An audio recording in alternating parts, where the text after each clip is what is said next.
Good day, good love, and good light, illuminators, way showers, star and soul families. Thank you. It is in divine grace, gratitude, and humble appreciation that I thank you this day for being with me, to be with us on this day. If you're new to this channel, thank you for coming by. Wow, I'm breathless, as always, and excited, as I always have been, even after 8 years. So I'm Wendy. This is my husband, Dave. So if you're new to the channel, thank you and welcome. It is extraordinary to me that I celebrate 8 years of sharing what became my highest joy and excitement in not only one day beginning speaking light languages and sharing that story and that journey with all of you who many have been with me since the very beginning, or somewhere in between, or maybe this is your first day. It has truly, I'm almost speechless today, as there's a million things that I wanted to say. And then all of a sudden it's like, wow. I wanted to thank all of you for subscribing, whether you're new or had been for a long, long time. It's something that I really didn't ever get into, was that whole please like, share, and subscribe thing. That whole thing is, I started this channel because I started speaking light languages and I started receiving hand symbols and signs and singing it. And then I started receiving lots of automatic writing information. I started receiving and hearing more and more information. And I just was guided one day, and then we can get into that a little later, but I was just guided one day to pick up my cell phone and look at the sun, look at the beauty around me in nature, and allow whatever came out to just come out, and allow that that harmony, that alchemy that I was told in that moment, that these frequencies in combination with nature, our sun, our moon, everything around us, in combination with those things, it was a powerful awakening tool for me and for many of us. And at the time, there was very, very few people that I could find anywhere on YouTube or any kind of information. Only like 3 or 4, oddly. And so if you guys are out there in the light language world now, and you can see how it's exploded, I would say that I was guided to share these, to help activate others, to help all of us, and to awaken to more and more of knowing who we are, how we create our reality, what our belief systems, how they drive our train every day. How do these light languages fall into all of that? There's so many questions I still have, and there's so many questions that maybe many of you have. So in this light language hangout, it's just really, what questions do you have? I'll share my experiences. I want everyone who wishes to hang out. And if you like to speak light languages, or even if you just want to be in the energy of it all, and or just comment, and it's really just going to be a very easy, free for all. Thank you for being with me and sharing in any way that we are guided. So we do have an open Zoom room if you're just checking in here on YouTube. Thank you for watching. We'll be watching the questions, of course, for the live chat questions, for questions and comments. And also you'll find in the description of this video, and also in the live chat, the link to my website it's free to join in. Just sign up and it'll send register, and it'll email you the Zoom link so you can come in and hang out with us. So there are people already waiting in the room for us to be introduced. And so I wanted to welcome all of you and all of those in the room with us and ahead of time. And I don't know, I'm sort of tongue-tied right now. It's kind of odd. Happy anniversary. Thank you. And it's been since for those of you who've been kind of following along, it's been since November 1st that Dave and I've actually had the opportunity to do a live like this. And you know, when I very first started on YouTube, I was making videos pretty much every day. And I started doing live hangouts like this when it was just Google Plus. Like there was no Zoom, there was no really good way to do these. And so I wanted to take a moment right now to thank all of us for creating this technology that we can find each other all over the world. And I wanted to just say, to send my gratitude out there to the technology, to that, and all of you and all of us and Dave, and to that we are able to join in this way and use this technology this way. And part of the message that I was always given in starting these videos was to encourage people and inspire people to get out there. We have this amazing free tool, and now wow have things changed in the last 8 years with respect to even YouTube and all the social media. So we have this opportunity in this way to gather together from all over the world and to and I want to say thank you to all of you too who have honored me privately in private sessions, which was when I first started speaking light languages and started sharing all of this on YouTube. I was putting out videos probably almost every day for several years. And so if you're new, there's like, I don't know, 1,500 videos or something, you know, to play with. And all of them are different expressions of all the ways that all this stuff started coming to me. And I just started sharing it. And because it was exciting and new for me. And I got to say, every day it's still new for me. And so we've got a couple things that we're really excited to share that are new again for us. Lots and lots of new things. So anyway, we invite everyone that's live with us to turn their videos on if they like. If they want to come live and don't want to show their videos, that's okay too. Yep. Keep your camera off. You can turn your mic on and just hang out. I've met some, I can't express how humbled and excited I am about all the people that I have met through this channel, including Dave, of which had I not started this, I'm not sure if we would have ever met, but it sure facilitated it. I will have to say. So yes, yeah, if you're in the room, you can introduce yourself on mic if you want. I can say hi there. I actually have to put my glasses on so I can read it. Well, we have Bev, Vivian, and Nicola. Hi. Oh my God. And this is so amazing that, again, Beverly, thank you, my dear friend, for being here. Vivian, hello. I'm so excited to see you again. How very, very exciting. And Nicola, well, my gosh, I can't believe the synchronicity of what happened. Like, how did all of a sudden yesterday I see you and I'm like, wait a minute, and your group and all, and I'm like, oh my God, I have to invite her. It was like, wait a minute. So this is what, oh my God, I'm all tingly again.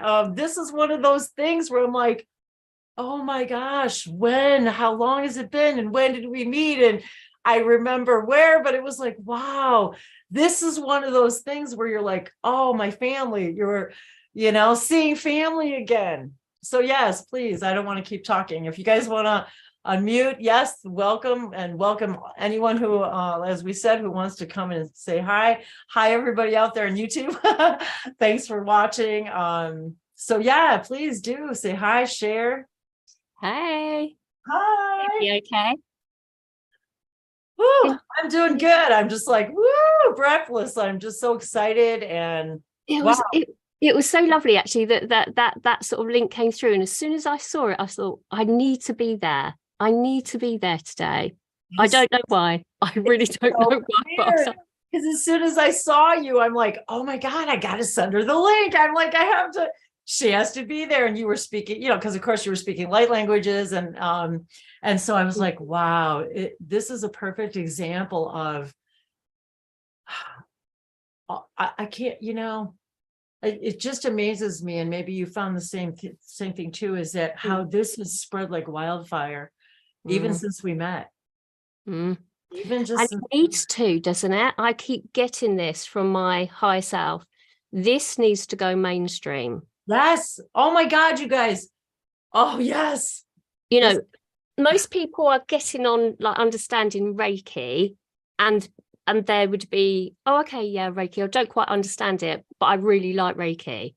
So this needs to come into fruition. It really does, for us all to share, to understand, to hold the frequencies, to be these light ambassadors. Right? Yeah. I can't say that, but we do, don't we?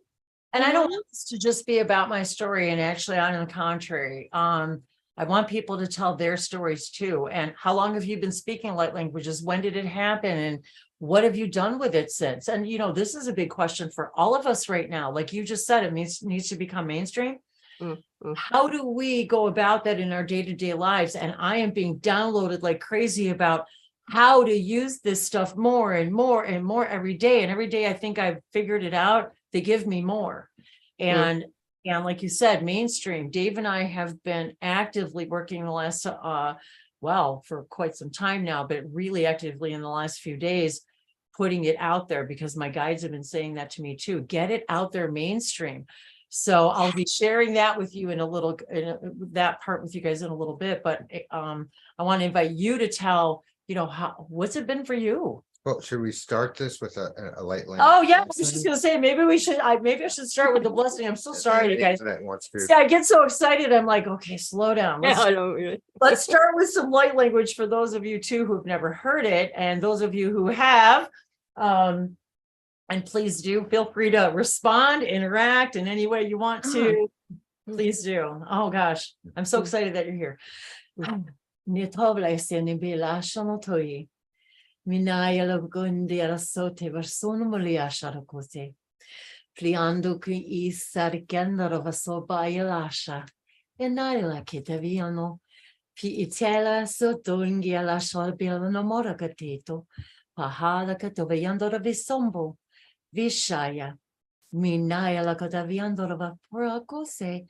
Siala kataviala isana. Akotovila moyatu. Ishondo utu una dapa atako unto intabe ke pala onoma ala supa etiki kiki ataveseto fokushu. Himalaya sokola seaniako ayanahi malaya tovashaya misani misoto vihalakotavi manu kushi visamote. And I just heard them say, your voice is perfect the way that it is. The way that it is, you guys. It's like the moment they told me to pick up that camera and I'm shaking and my voice is crackling and it's like, and I'm scared to death. And it's like, it's just let your soul sing. And yes, I've thought about what you said about Reiki and I've studied, if you will, or galactic Reiki, if you will. And, we can label things any way we want because we're human and we need to do that. But, all I can say is, to me, this has always been from day one, the language of love.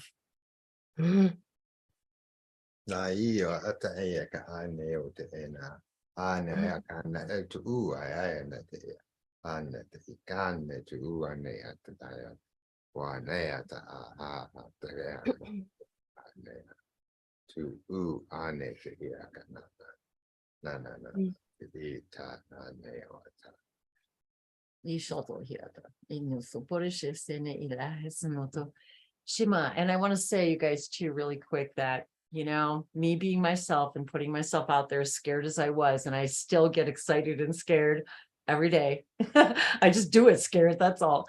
And, the day when I couldn't, I guess I could imagine, wanted to feel the vibration of being with someone. I couldn't have even really imagined what that would have been like, but to be a partner with someone who also shares this gift. I say a gift because it's really, I feel that it's a gift we've all received and that we need to give it back. You receive it because you need to give it back. That's the gift of it all. And that's how we met. And I couldn't have I really at the time could have only imagined what it could have been like to actually be with somebody who lives this with me, because we live it, we breathe it, it's who we are, it's what I do, it is my life, and it's now our life together. I mean, really, our number one focus is this. And what you just said about making it mainstream has been the big 2023. Thank you guys. This is my first hangout in 2023. Happy New Year. Happy number 7 year. 7. Yes. The number of spirituality and have so many other things. We're moving in that vibration. So if you know me and you know my channel, we talk about numerology, we talk about light language, we talk about repeating numbers, we talk about sacred symbols and circuitry. And I'm just now being downloaded more and more and more about what all that is and how that can help us more, and how Dave and I've been putting it out in the mainstream. I'm so excited, you guys. So yes, it was actually really interesting that I put out on my Facebook the other day actually about the connections of the divine counterparts, and the connection with the masculine and feminine energy, however that's perceived to be, and the couplings is so prevalent that's coming forward for this year and future years. The divine couplings, which is so beautiful to see you two sitting together there and igniting each other as you go, as you exchange your codes. It's amazing to see, you guys, because I really do have goosebumps. And what you just said is exactly the frequency of what Dave and I've been receiving. And so yes, it's very exciting. We have things to share with you guys. So I'm sure if you're watching the channel, you already know. But yes, as you said, and Dave and I had the opportunity to create the kind of ceremony that we wanted to create for ourselves in our own sacred ceremony union, and to be able to include light language in that was blow your mind, like, wow, to me, and I don't know about you guys, but and I'll just do a shout out for Dave here, who, if you've already watched it, thank you guys. It was something that we really wanted to share, and Dave worked very, very diligently for many hours and days putting our wedding ceremony video together. So it is out there on YouTube for you guys to watch. And so, yes, he did a great job, and we wanted to convey, we're all dealing with all these things, belief systems and negative belief systems and things that we want to perpetuate, things we don't. What do we want to bring into the new era? What do we not? And it was funny because there was things that when we were going through ceremonial ideas and things that we were going to do during the ceremony, once we realized that there was elements of separation in there that we did not want to bring through, we didn't care. It was like to hell with tradition. It was like, no, just no.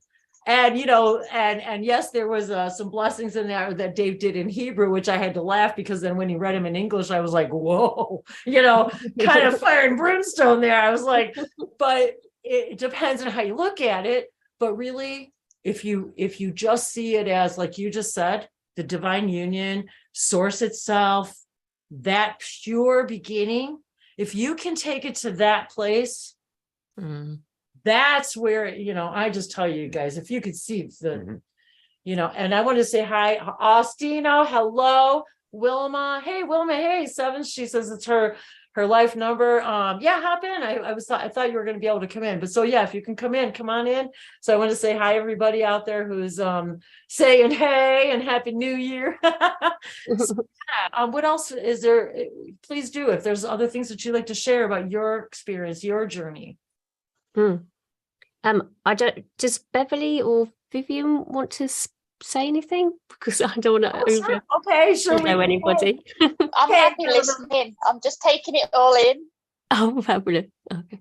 Hello, my dear friend. Hello, my dear friend. And this is another thing I have to say, that, behind the scenes, I love you all on YouTube, and I love what I get to do behind the scenes too, because we're friends, and this is what I love about all this, is that this isn't just for show. This isn't just for YouTube.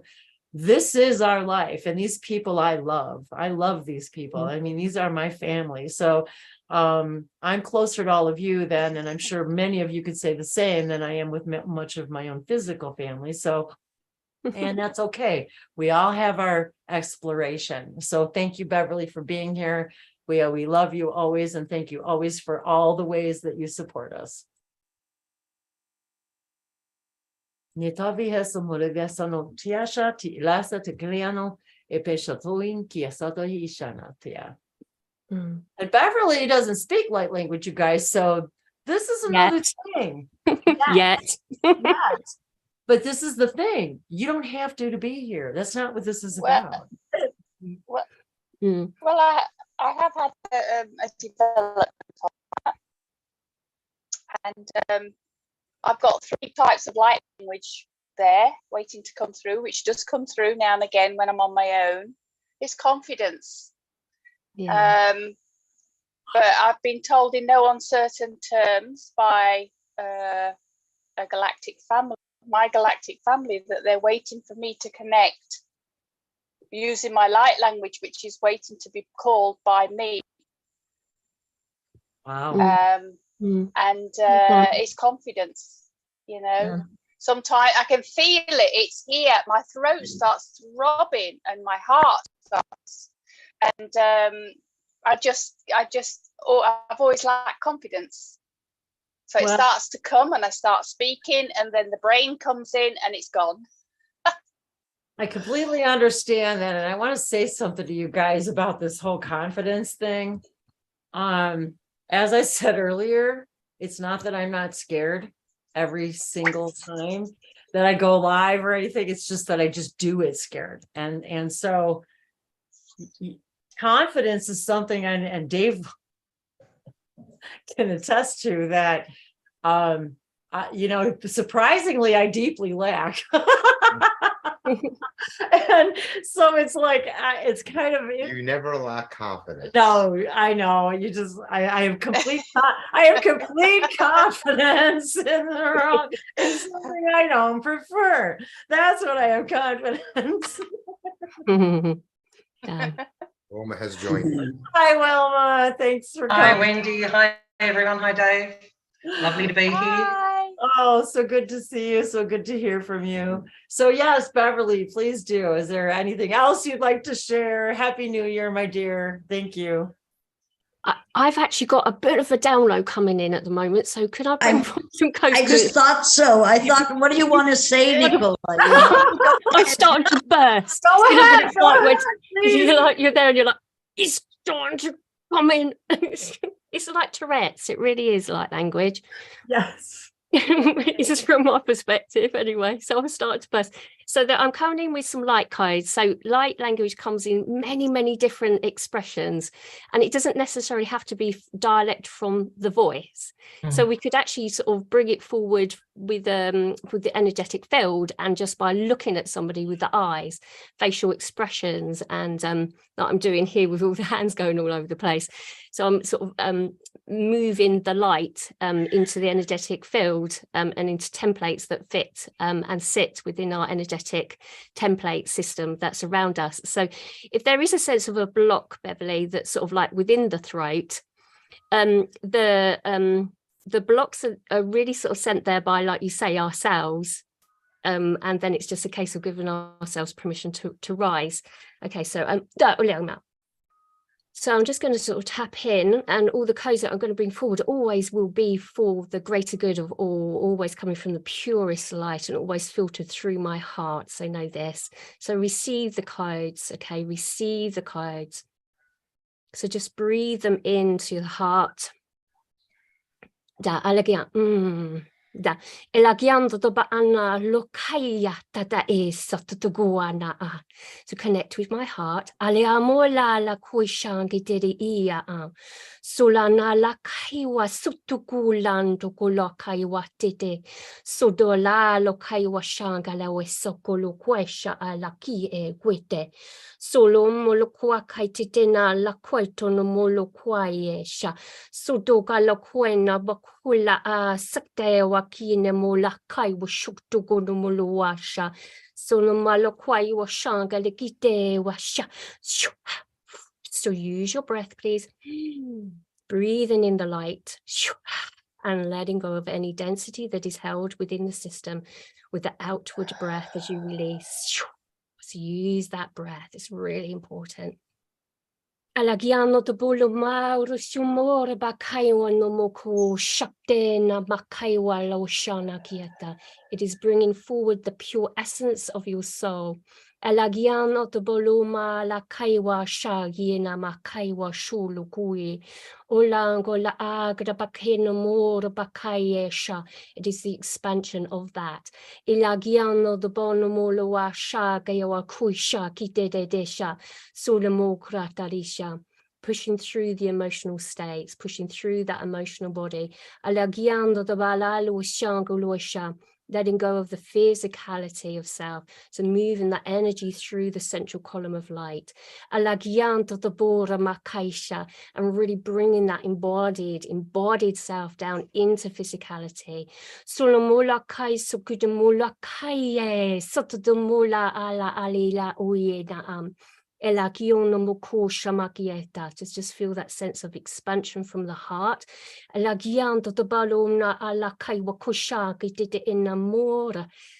Mauricia, Yamalaye, Sunamaloya, Yanamaya, Kuya, Yuya, Anaya Maloya, that was Shema. Oh, it feels lovely, doesn't it? Oh, it's my wish. My ego's coming in a minute. So you sort of tap into these beautiful higher resonances, consciousness that we embody down, and the ego starts, doesn't it? It's just what you're saying, Wendy, about like the ego starts. So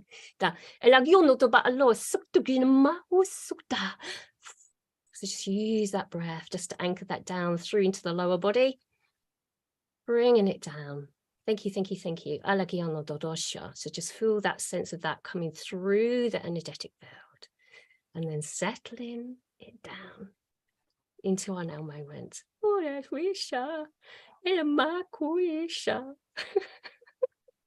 Can you feel that joy? It's like a bit of a joy going on here, isn't there? Yeah.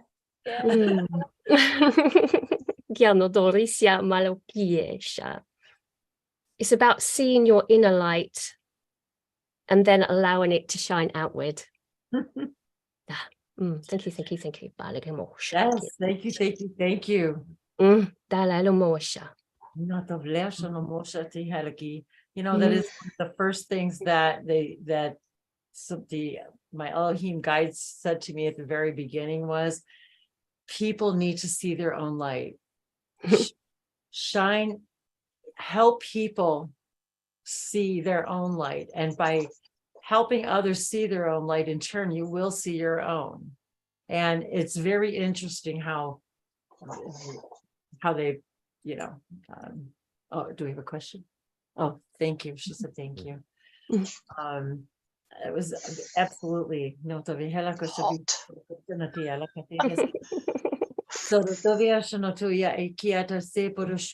you know, as you're saying these things and talking about the codes, and yes,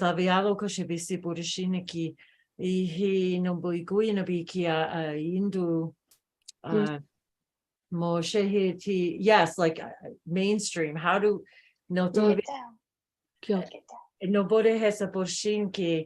you know, helping people to understand that these these are actually packages of information that help us expand and see ourselves more fully and more clearly, and yes, increasing our confidence, our self-acceptance, our self-love, our ability to connect with other soul families and other frequencies and dimensions.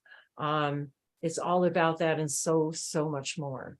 Ja, to hello shundu so potenziale che ti so verishano ni tu zive so mundo pa unto fashion to you know to hello koshi say helping us flow more freely as beings. So to vi ndori kariunto vishete bu usu inoni tu usuba. It's like they show me like reaching through the wall. It's like reaching through an invisible wall of belief systems. It's like it looks like a wall, but it's really just invisible. It's really, you know, our beliefs are, you know, it's funny, but it comes to mind, of Course in Miracles, because I've never listened to it before, and I just started listening to like the first 2 days of it, and it's like, so all of a sudden I'm like, because it's interesting how this stuff mingles in. But anyway, that's kind of a side note. Yeah, no, ma wasi. Salalena aloyana ala kuina idema ola ala alokiana alawena ama. It's so you've got the Course of Miracles there, have you? Yeah. Just, look at the synchronicities. I've just started. You and I always get the same cards, the same books. How funny is that? It's just, well, it's not, is it? It's expected. Sacred geometry, hello. High five. Welcome. Yep, we see you really good. If you want to unmute, say hi, please do. Otherwise, it's all good. Do we look dark to you guys? The sun is setting behind us and we're in a room that we're normally not too bad.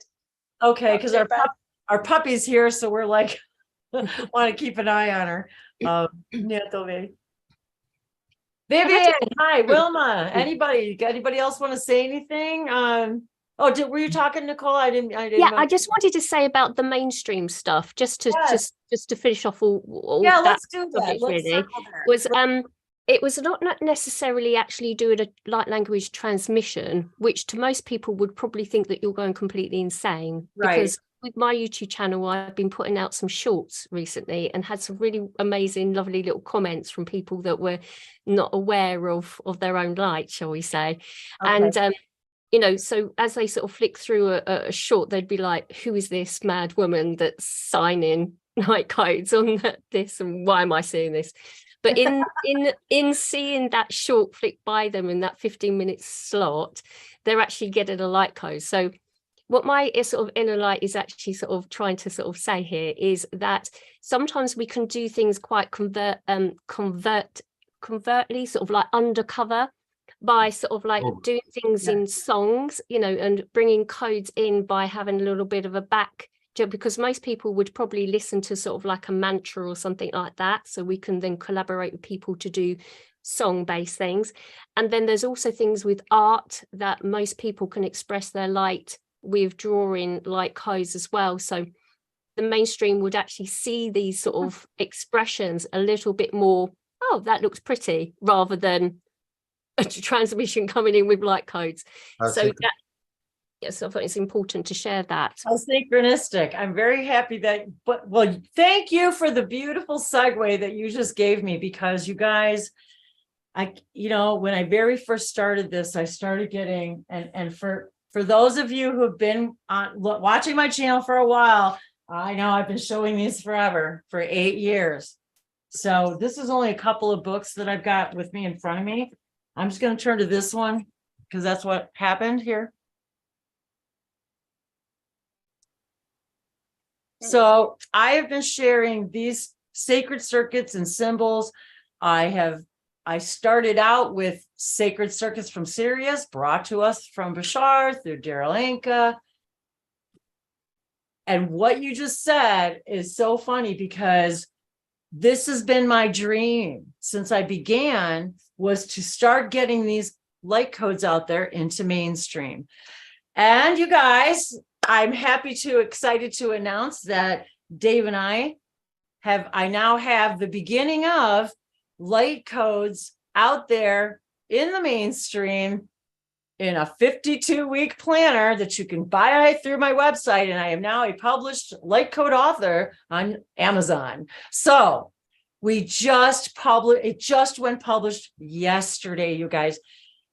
So we're starting little, but you know what? The funny thing is, what you just said has been my downloads for the last 2 days. And I told Dave, I said, these are more powerful than we can begin to understand. So once I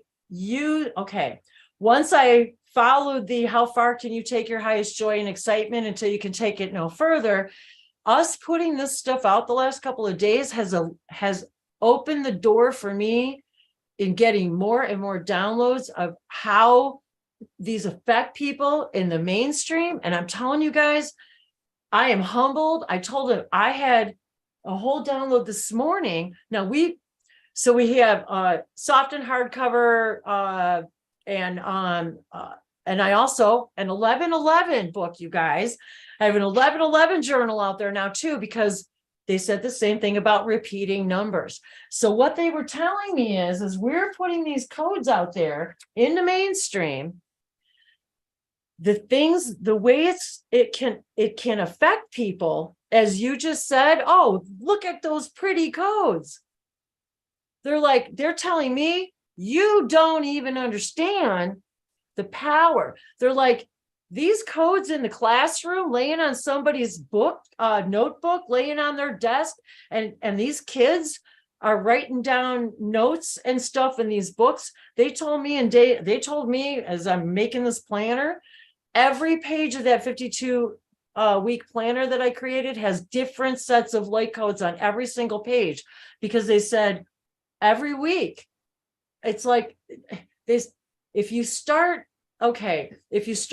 planning your week, and let's just say you do normal stuff, you got to pick up your laundry or your whatever, the intention behind and the way the codes work with us is that we can create the best possible outcome of everything that we plan, and meeting with the highest versions of ourselves, meeting with the highest versions of other people. When this becomes mainstream and it's laying on the desk in the workplace, or it's laying on the desk in a children's education place, and these kids are seeing this stuff, they're telling me, create, get it out there, get it out there, get it out there.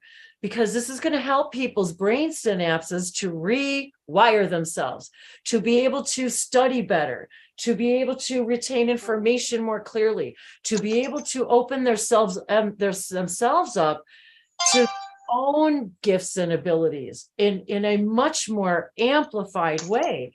They're showing me how even just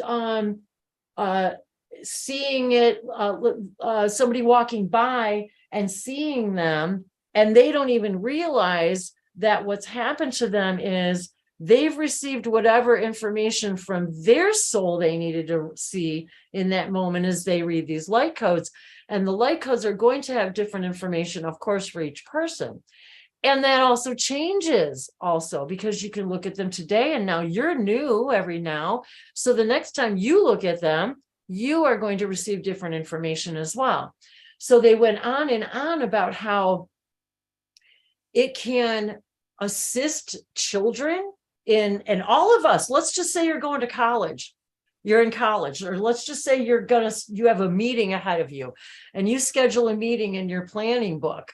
And that meeting now becomes so amplified with your intention that this is going to be this is how I want the meeting to unfold.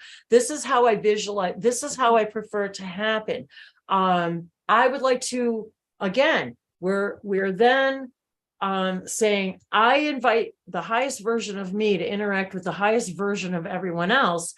So it was like the more I put the light codes out there, the more information I was given, because it's like, I also, like all of you, have to tell my higher self to say, okay, yes, I'm going to take this to the next level and not be afraid what people are going to think, not be afraid of what, and just do it. This is, you guys, 8 years I've been on YouTube, and this is my dream come true. Why did it take me 8 years? Well, because it's how long it took me. And you know why? The tools today that we have available to us, some of them are free, most of them are not. But you know what? For a very small amount of, say, investment, if you want to call it, we have a way to put ourselves and this information out there in ways we never could before. I've been doing it for free on YouTube. I have never put ads on my YouTube channel. That doesn't mean I won't, but for now, and up to now, I haven't. It was not the goal. The goal was to just share and share and share. And like Nicola said, some of these ideas that we have, the planner, the journal, they're sort of in the genre of spiritualism, but they're not targeted just for people that are looking up light language. So there's light language as part of it, and the 1111 journal, which many people that don't know anything at all about spiritual stuff are aware of just 1111 being some kind of special thing. So they're gonna maybe see this journal and say, wow, there's something to this. And we have prompts in the journal to fill out information just for recording synchronicities and things like that. How many times do people see the numbers on the clock? I've been sharing multiple, the clock numbers on Facebook and on my channel, and people say to us, or even at the grocery store, oh, I see repeating numbers, because we laugh at the, what's on the, how much does it cost? So we'll talk about it. And then, so I created an 1111 journal to help people become more aware. Well, what are you thinking about when you saw that? It's making it normal though, isn't it? To normalize everything. That, they look really pretty, it makes me feel good. And I'm starting to see numbers, and how amazing is that? To normalize it, that people were like, you starting to see numbers? Yeah, I am. And it just becomes sort of normal chit chat, doesn't it? It does. And that's what we wanted. My goal, I don't want to say goal, when I saw the vision, it was almost like they were showing me that, like you just said, it's, I've me personally, I've been seeing 1111 all my life. And then that was my awakening code. Serious to God, when I was weeping on the floor going, what the hell and what is going on? And what am I supposed to do with my life? And what's wrong with me? And what's missing? And what, the whole thing. It was like, all of a sudden I hear, well, just Google 1111. I'm like, what? So I Google it.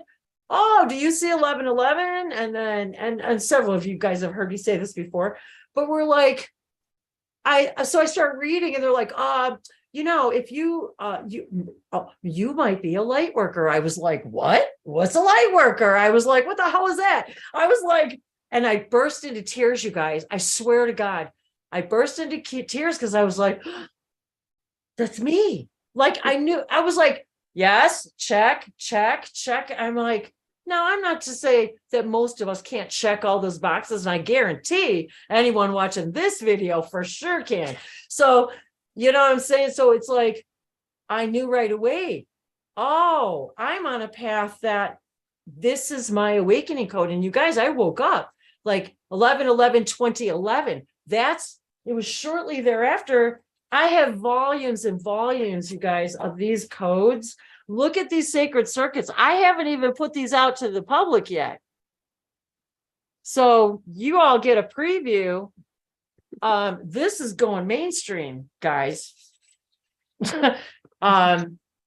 When I started getting this information, and it's only been as of lately, and talk about the confidence thing, you guys. Thank you, Dave. It was like, they started coming in, and I started connecting with the Sirius star system. But of course, my lack of confidence and belief systems were too afraid to say so. You know what I mean? It was like, well, I can't tell people that, and I'm not, who am I? And what do you mean? And, but you know what, this morning, now that we've, you know what, take the step, you guys, and you'll get more. Take this next step, you'll get more. Because you're not going to get if you don't act on what your higher self is already giving you, then you're not going to, until you take the next step, you're not going to get the next step. You know, it's just like everything else. Talk about school, you know, yeah, you can skip upgrades, but you know, and so anyway, I didn't want to cut you off about talking about the books and stuff, but this, you guys, is like I'm telling you, timing. It's timing. I didn't have the tools. I didn't have the software at my ready. Now, you know what? The stuff that we all get to use on the internet for tools for creating this stuff was not available 8 years ago. None of this, there was no Zoom. There was no, you know what I mean? You couldn't do this, you know?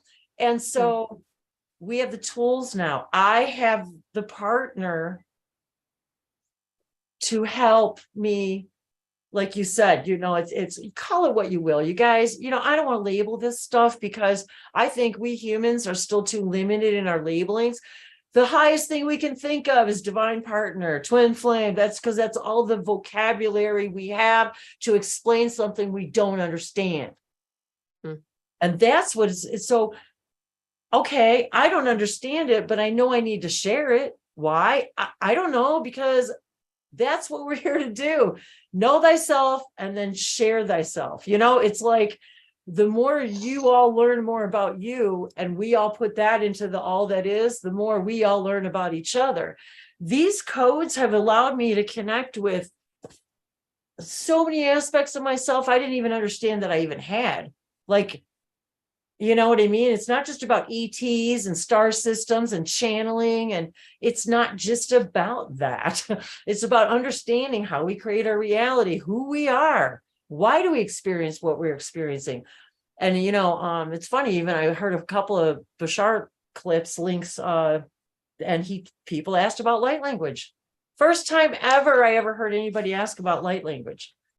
So they're very good clips. I don't want to paraphrase. The links are out there. They're on Facebook. They're on, you know what I mean? There's groups and all kinds of stuff. Though the information's out there, you guys. Just, you know, if it interests you and you're excited about it, just look it up. You'll find what your heart and soul needs to find. So same thing with these light codes. Like they're telling me that right now, your heart is going to find the information that you guys need. Sorry, Dave. I always do that to him. I cover up his face like,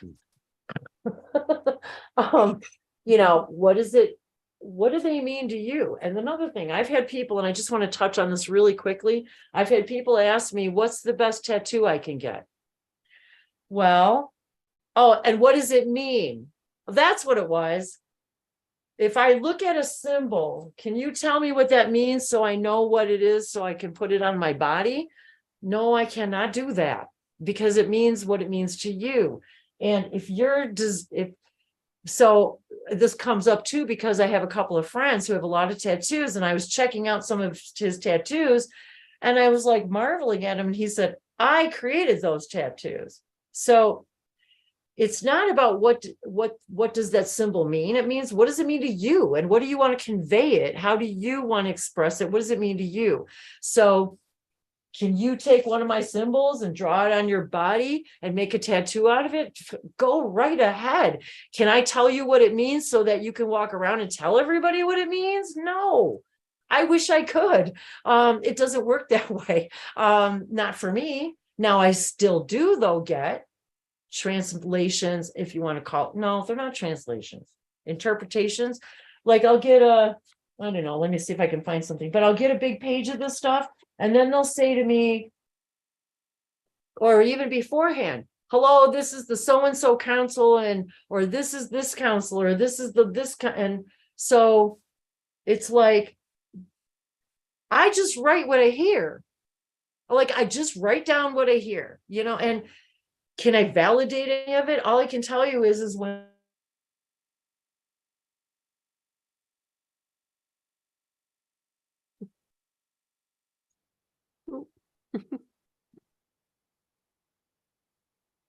because they are so fluid.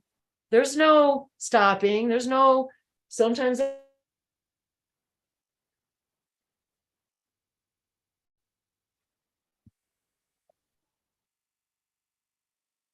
found the connection isn't very good tonight. Yeah, Don't know if anybody else is glitching. Tripping out. Oh, is it me? It's your high vibe there, Wendy. I think so. I think it is. I think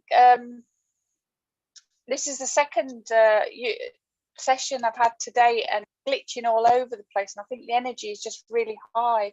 Oh, the sun. There's solar flares. There's a lot of solar flares, you guys, right now too. There is. Yeah. A lot. Yeah. So yeah, but yes, these codes and my energy and your guys' energy, no doubt about it. It's just energy. So I will calm it down a little bit.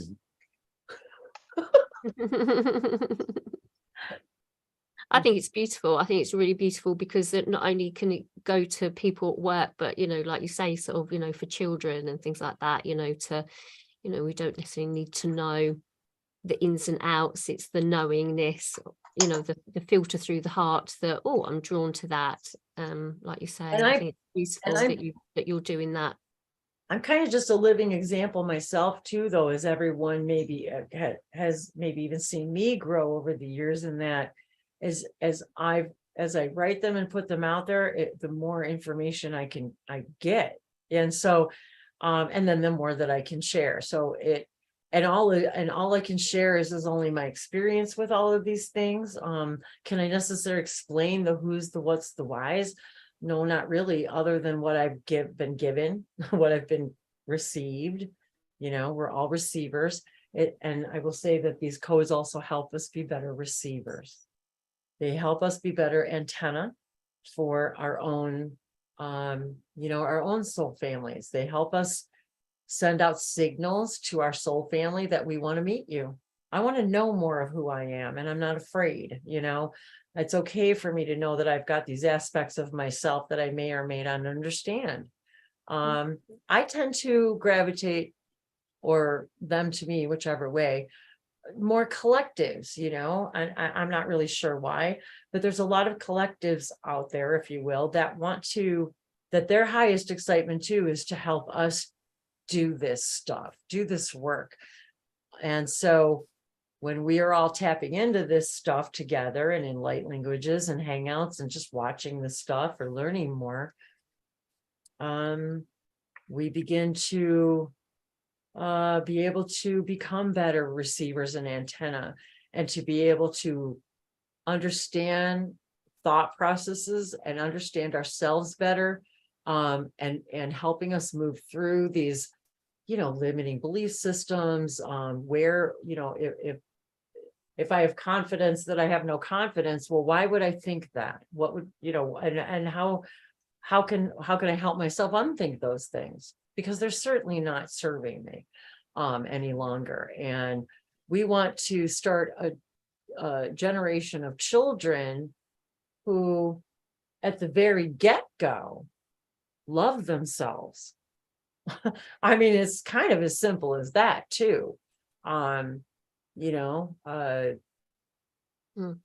believe that all of this information that I get and have been sharing, helps me simply move in that direction to love myself more, to be more unconditional in all of my relationships, and to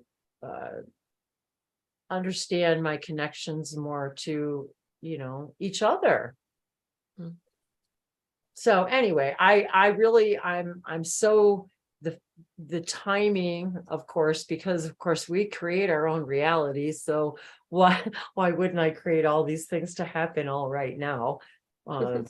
to coincide with this, but it really none of it was planned. And we've been so busy with our own stuff in life the last couple of years. And so I've kind of, I haven't had the opportunity to make as many videos, and it's been kind of interesting process for us as well. But anyway, I wanted to see what if there's anything anyone would like to share, comment on, say anything, questions, and thanks for all I wanted to ask Nicola, if you're like constantly like in a download state, or are you, what is happening? Yes. It depends on my frequency. If I'm on a high frequency of light, then I can access that data that I need to access.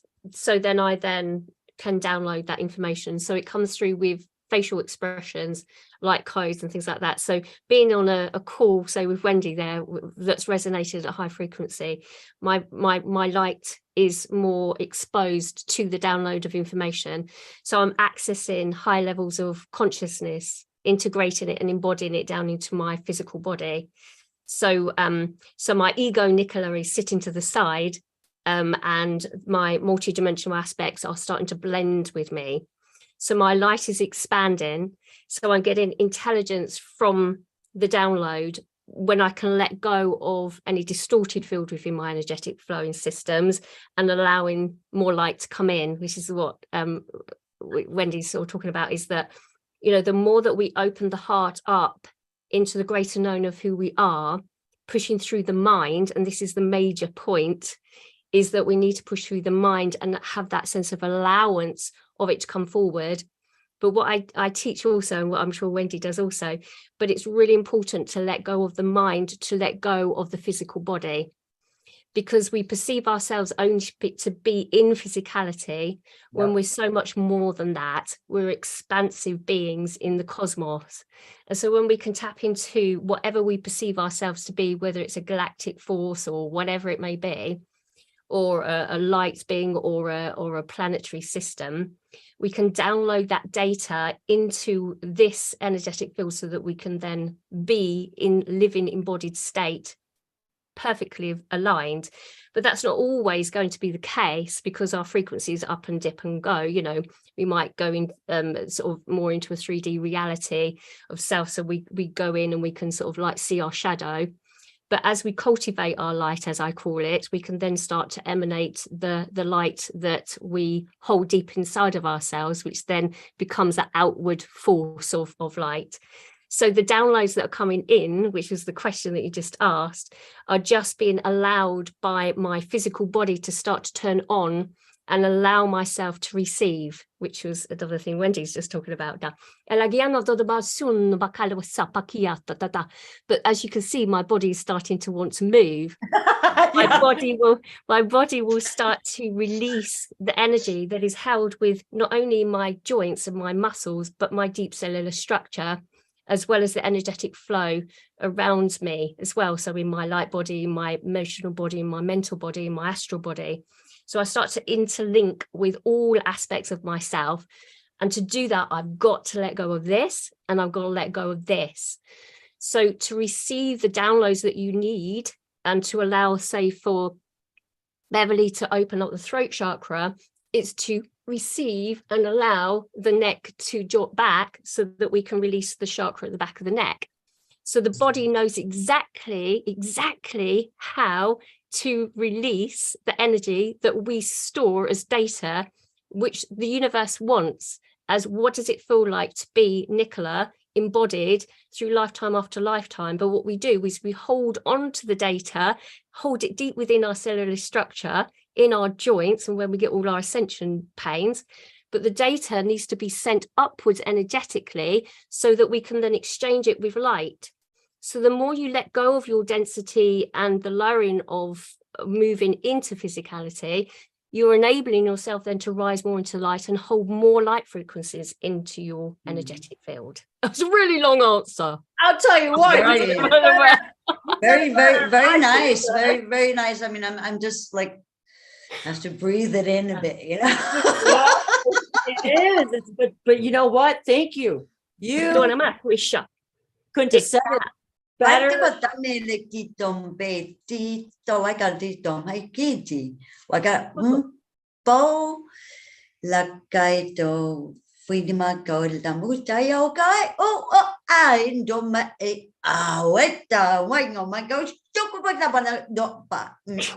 Wisma. Donna Malo is seen a mola pia, Donna more gratesia. Oh gosh, I know you. Good. Donna Makulin in the Maluka, you cinema kushumakiata.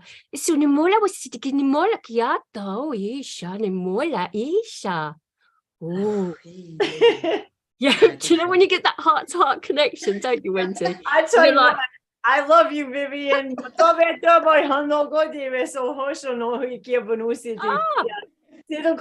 Yeah, we've had some fun together. Yeah. We had a lot of laughs. We have a lot of laughs. It's so beautiful. We just like reconnect with the soul, you know, an aspect of the soul self. And it is like that, whoa, when it starts that remembrance comes in. I love it. Oh, thank you. Oh, I love this so much. Oh, I want to I again have to get some tissues. You see, it's always the same. I wanted to address Stino's question in the live chat. I've asked people what this means, but when I take a shower and have running water over my head, I see at least about 20 seconds of light. And I've asked my higher self, and I feel it's to relax in a way. And, you know, I have to say, when I very first started speaking light languages, or I don't even know if I had actually started yet, but I was in Hangouts where other people were, that the first time I ever channeled in a way I had never channeled before was in the shower. And I will say a lot of people might tell you that when they're in the shower, the downloads are out of this world. And the same happens to me, and it happens a lot. Like, so. And water is highly conductive. Yes, because think about it, you guys, your heart, you're an electromagnetic thing, and you're running water. And your body is mostly water. So you're going to connect to things in a different way in the shower than you do anywhere else. And even in the bathtub, it is something about running water also, but not to say that standing water isn't as valuable. It's different, but that was when I had my most powerful light language experiences, and when I had some of my most powerful downloads and connections with when I very first started. That actually kind of freaked me out to the point where, and this still happens to me, and I will say, you know, what do I call it? I say this to Dave sometimes when I'm in the middle of something, I should say, this is channeling or something like that, because, you know, sometimes I can be in like the throes of emotional release, and it's the weirdest thing. And yet it's like this sort of kind of blissful sort of amazing thing that can happen all at one time, where you're also, when you're in the shower, we're releasing also the other physical constituents of what are negative belief systems that we're shedding, much like a skin. Literally, they're like a skin that we're shedding. And when we cry our tears, literally we're shedding those belief systems through our tears. And so it's very common to have. I've actually, you know, transported, if you want to call it. I've had some pretty freaky kind of experiences in the shower. I don't know about you guys, if you guys want to share, but you know, it's like it is a huge conductor of information. So yes, and we're at our least resistance, you know, and so it's sort of an automatic thing. So yes, when you're in that relaxed state, you become non-resistant. Isn't it funny how we use the same terminology for electricity as we do for our own spirituality? Resistance, you know what I mean? That's the same words. Current, Yeah. frequency, Yeah. So, vibration. With You know, Astino, talking about experiencing the light in that way, and the idea is the point of the meditation, the point of being in that frequency is to allow for the experience to happen and not be resistant to what might happen, because we're all beings that are all powerful, and nothing could ever happen to us. So you shouldn't be afraid if you're in the shower, for instance, and you see lights or bright lights or whatever you might start to experience. Be excited and go into it. Allow it to show you what it wants to show you, because that's the state you want to be in to receive whatever gifts, whatever experiences, whatever higher dimensional information you might have available to you. So you should always embrace those opportunities. Absolutely. It's kind of ironic too now, because the sun is starting to set here and it's coming through, and it's actually flat. It's actually reflecting back off of my phone. So all I see is this burst of light right now. So it's kind of funny. And I will, the first thing that ever happened to me, and it was before I either had just started speaking light language, or like I said, and that was one of my first experiences where they said to me, we are Ileana of the Elohim. We are the first light of God. We are the first light of source. And this is what you came to do. You came to show others that they too are the light of source, that they too are. And that's when that happened to me. That experience I explained shortly before that's when it happened. I was actually in the shower. And that's when they said that you are here to show others their light. And I'm telling you what, I'm like, I don't She's know. gone again. Oh, am I? See, it's weird. I don't even have a indicator. Yeah. It's working from my perspective. Okay, I was gonna say, Wendy, I'm going to have to go. I've got a call. Okay. In Australia. So it's so lovely coming, and I hope I didn't dominate too much. No, God, I'm so happy you were here. Thank you, and thank you for sharing your love and your wisdom and your light language. I love you. Come back anytime. Yeah, and come over to do a live stream with me someday. Yeah. Yes. So lovely. So, thank you so much for inviting me in, and it was just been blissful. Thank you so much. Take care. Bye. You too. Thank you. Bye. Bye. Bye. Oh, that was awesome. See you guys. I'm telling you, I haven't reconnected. I can't remember the last time I spoke to her, and we just reconnected yesterday because guess what? She needed to be here today. Apparently, she and Beverly had a divine meeting that had to take place. And it had to take place in this energy, in this way, in this now. It is not for me to say, but that's how it had to happen. So all of us here, including those on YouTube watching, are here supporting each other. And the more that we can be ourselves outwardly, the more permission we're giving everyone else to also be more of themselves. So it's very beautiful.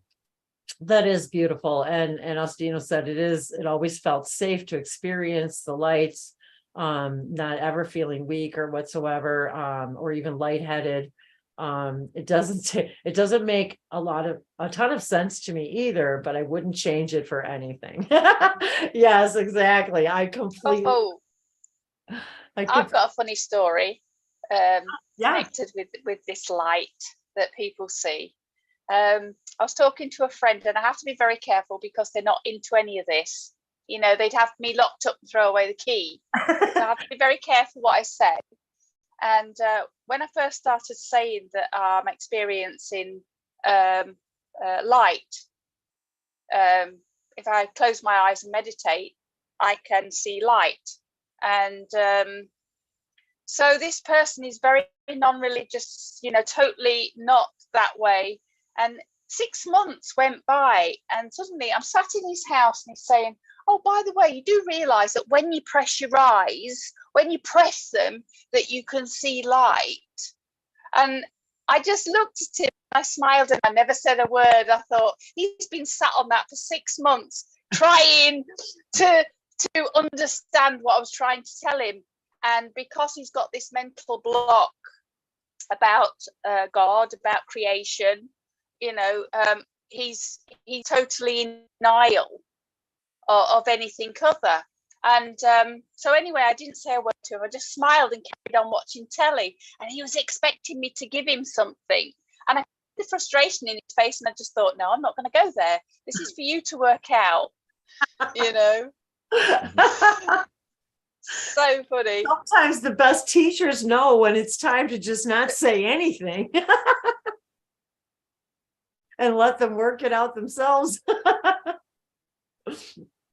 Oh, that is funny. Oh, that is hilarious. You have to leave. Well, I think that if you give a suggestion to somebody and they're not,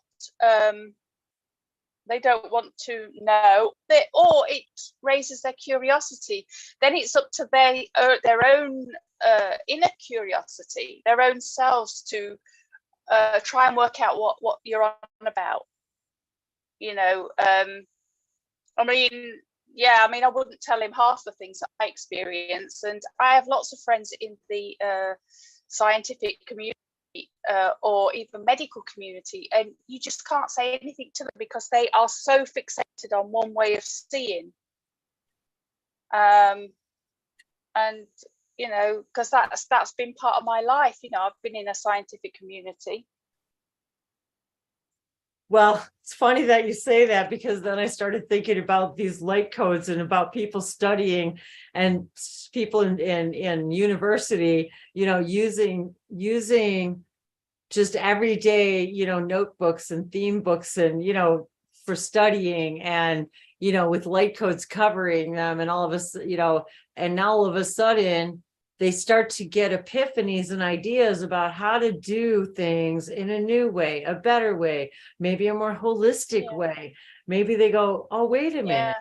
Why are we doing it this way when we could be doing it this way?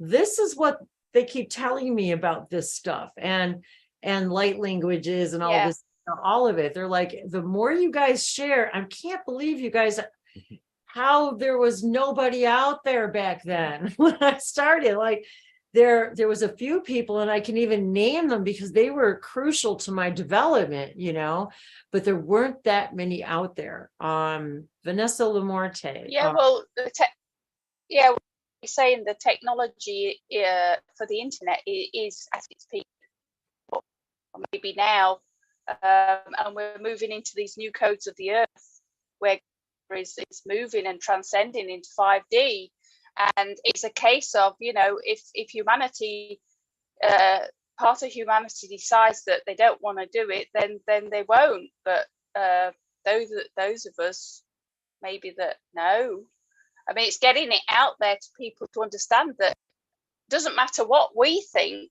Gaia is going to ascend with or without us. She's on the shift, she's moving. You know, well, I think it's that time frame. I think that's why so many people are reaching a point in their lives where they have to get off the fence on things and decide how they prefer things to be. Yes. And act upon them, because they're either going to choose or they're going to find themselves in a reality where they don't have a choice anymore. Well, you know, that brings up the thing, what we were talking about a little bit ago about confidence, and that, you know, this still goes, you know, it's almost like, okay, we have nothing to prove to anybody but ourselves, but it's ourselves that we're proving that if we have the confidence to stop being afraid to be ourselves and put ourselves out there and do the things that we love, and stop being afraid of what people are going to say. And maybe sometimes, you know, and maybe even with myself, maybe family members have to transition first, or maybe you have to move away first, or maybe you have to do something first that allows you to give yourself permission to go ahead and be yourself and stop worrying about what other people think. And, you know, that's the one thing that stands out to me. Talk about technology. Somebody at I think it's on TikTok or something. And he asks people how old they are, and just ask them a couple of different questions. And you know, like, what would you do differently? What do you regret? Things like that. And the lady said, you know, Look at our video. oh, look, you guys, see, talk about the streaming light in. So I'm Yeah. just gonna leave it be, because that's the way it's supposed to be. And she said, you know, I wish I wouldn't have worried so much about what other people think. She was like, of all the things that she regretted, she's like, I'm 67 years old, and that's the only really regret I have is don't worry about what other people think. Just go do you, you know, it's just, and because somebody's waiting for you to do you. Somebody was waiting for me to start a YouTube channel so that they could go give them self permission to go do something that they love, you know, that they were afraid to do. Or so just maybe I'll look at it that way. Well, 8 years of helping people become more, you know, I have had more sessions and more people and mentoring for people who need that push. They just want to be pushed out. They just need the push. They just need somebody to say, yes, what you have is valuable. You need to share it. It's important. You need to be you, and you need to put it out there, and just do it scared. I know you're scared, but do it anyway. You know, the people who are going to find you are not, just like you said, Beverly, they're going, you know what? There's, which earth do you want to be on? Well, if we understand parallel realities, and we understand you don't change the earth you're on, you only change you to navigate to a version of earth that you prefer. Well, then now we start, this is it. It's time to act the way you prefer. Guess what? Guess which train you're getting on. Which train do you want to be on? That's the whole thing. And this I think we all know which train we want to be on. Exactly. I found myself that releasing the blocks, releasing whatever needs to be released. I'm still in the time frame of having a lot of release going on, including fear and some negative aspects.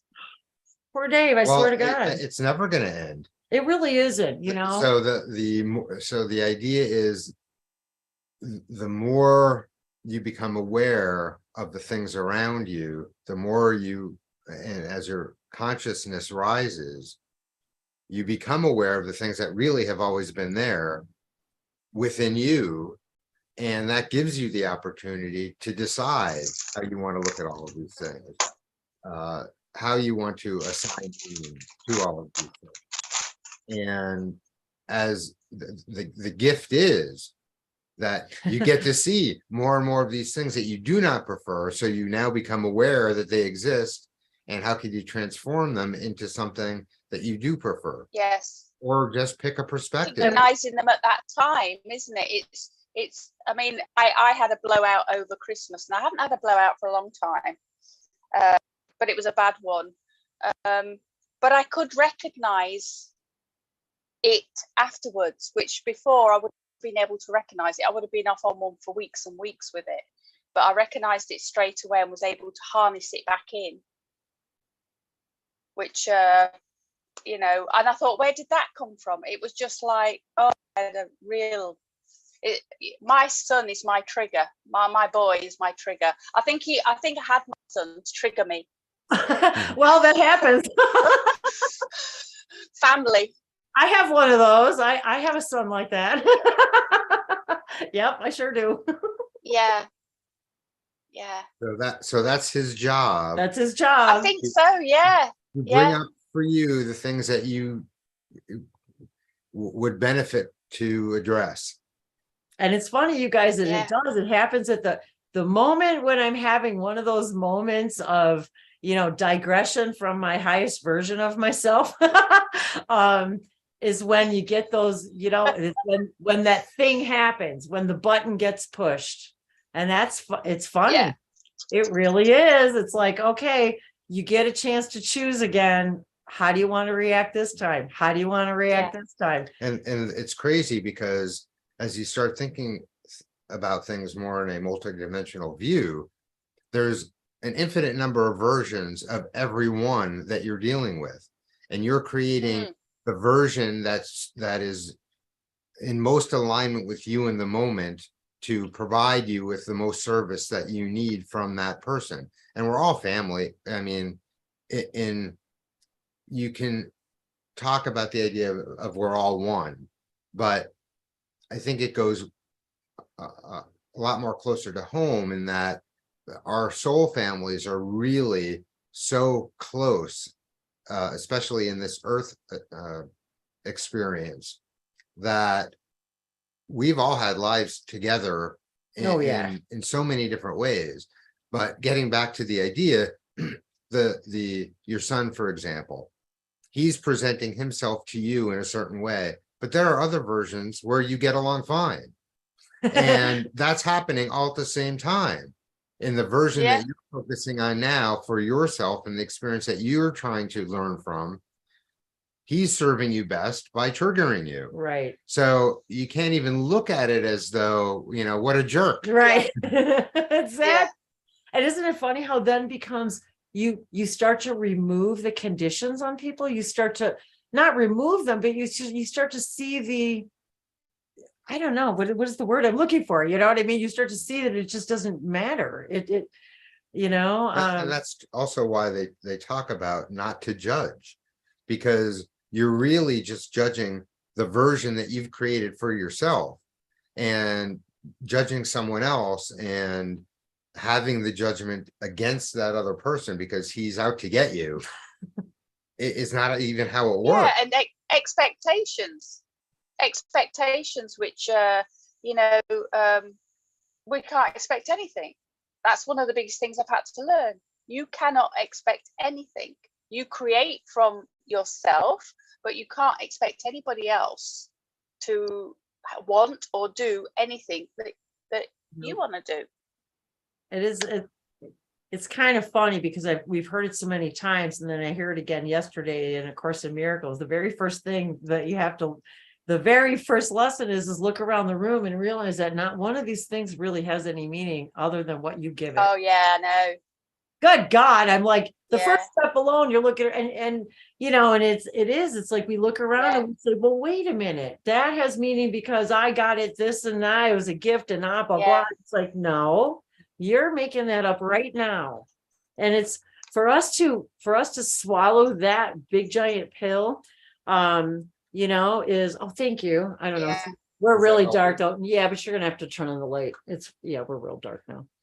Yeah, that sun is like. It certainly does it took me a few times reading it. I mean, they say just do the practice period 4 times a day, only 1 minute, but I actually did a bit more because my brain doesn't like to you are so funny.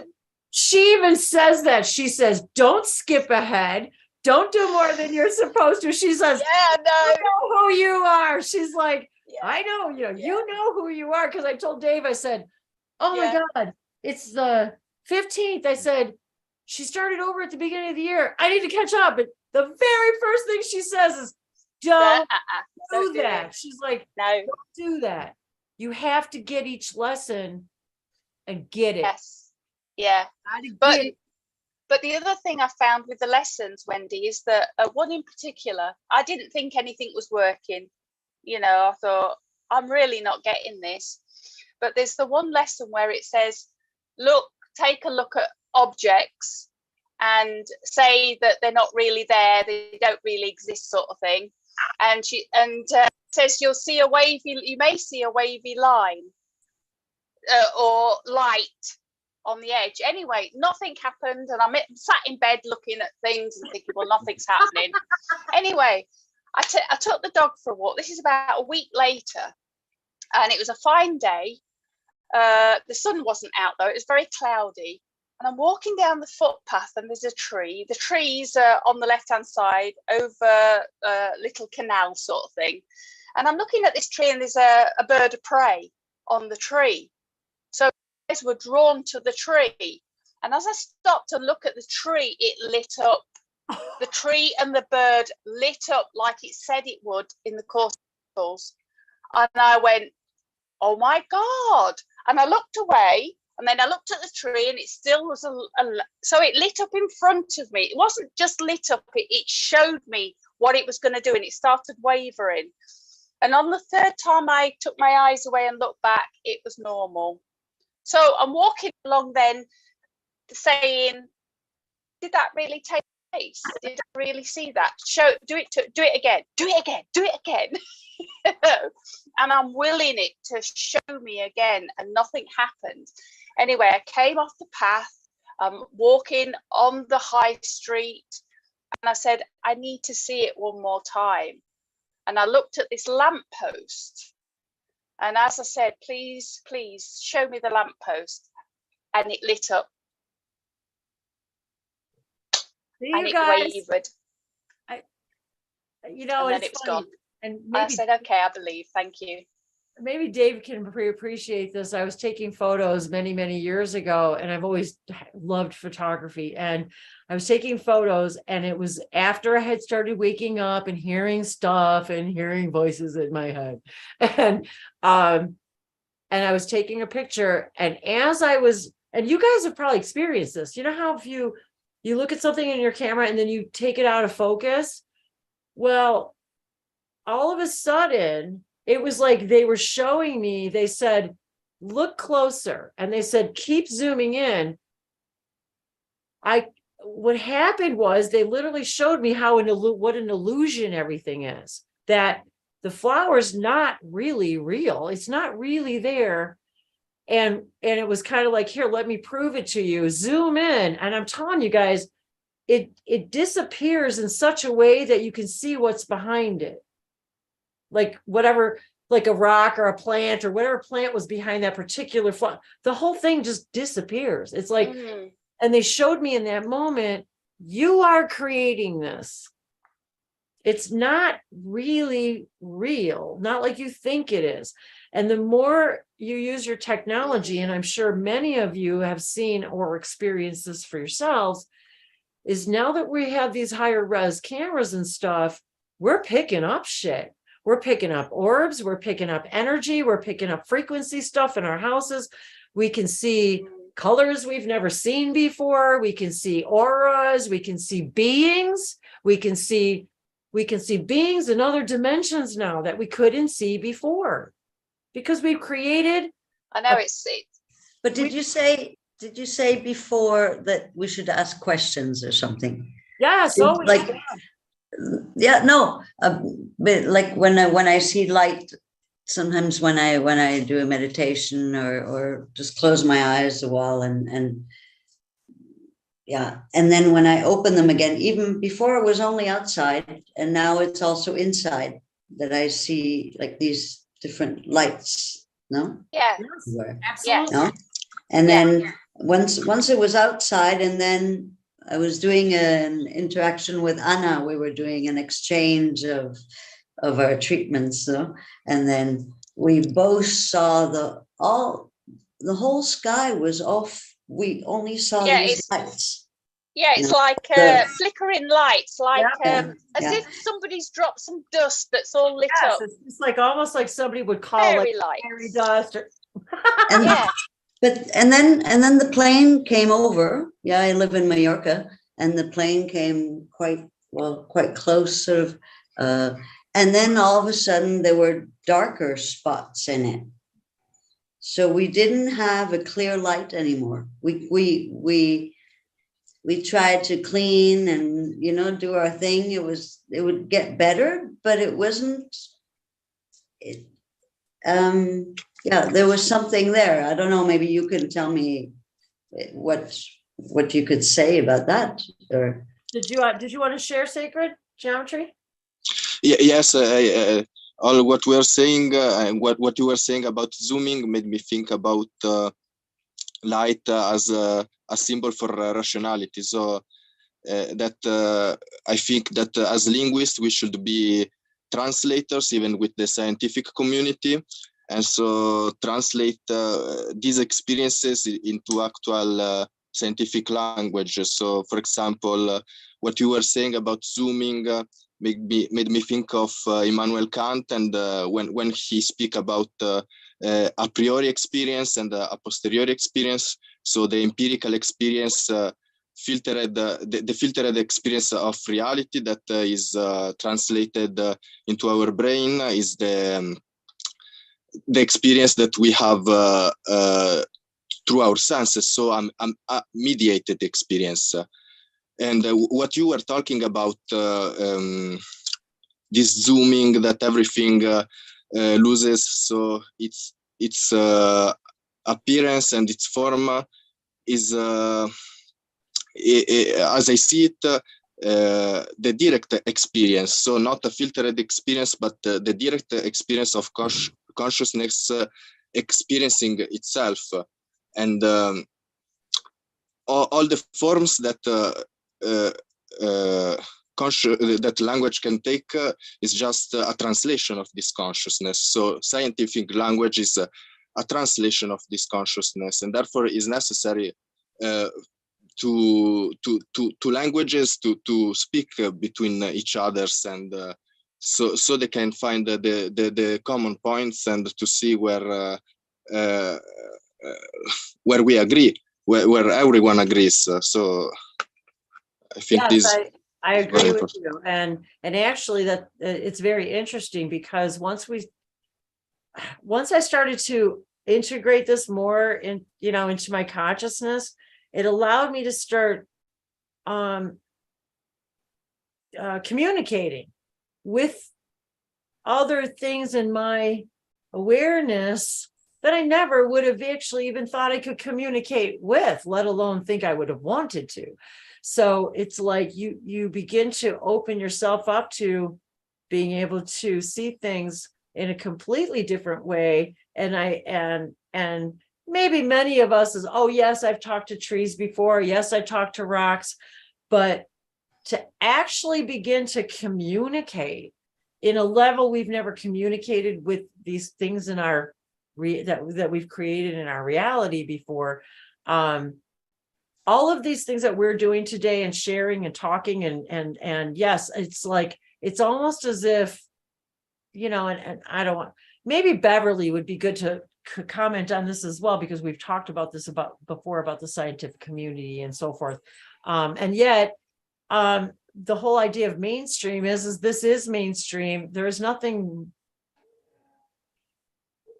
Metaphysics just means beyond physics that we currently understand. There's a lot of things we didn't understand 60, 50, 40 years ago. There's things we didn't understand 8 years ago. So well, I think what's exciting is that science is catching up slowly, but it is catching up. And now that science has been for the last 50 years, like going into the quantum mechanics of things and the quantumness of everything, they're starting to realize that there's a lot more out there than they first thought. So, they're actually saying things like God particle and allowing people to believe, because once the science community can accept something is beyond their knowledge and acknowledge that, then that gives people permission to believe in something as well. You're not stuck in that groove of, well, science says this, the doctor says this. We've got to move beyond that. I have to laugh as you're saying this, because I'm hearing how my higher self, I don't want to say they laugh, because they don't laugh at us. It's not really like that. He's like, yes, they do. Yes, they do. But it's kind of like, okay, so as you're saying, they're catching up, and I'm realizing as I'm talking, we're talking about confidence and stuff. I'm realizing that, yeah, we're like if you want to call it a step ahead, but the thing is I have to laugh, because even I'm still looking for some kind of physical proof, right? You're like, I want to see those lights. I want exactly. Yeah. I want proof. It's like, I want it now. And I want it now. And Come on, I'm on what? 22 lessons. I need to see something. So I'm laughing, thinking, oh my God, it's like I'm still the reflection of that in myself, in which I still need my own physical proof, which isn't physical at all.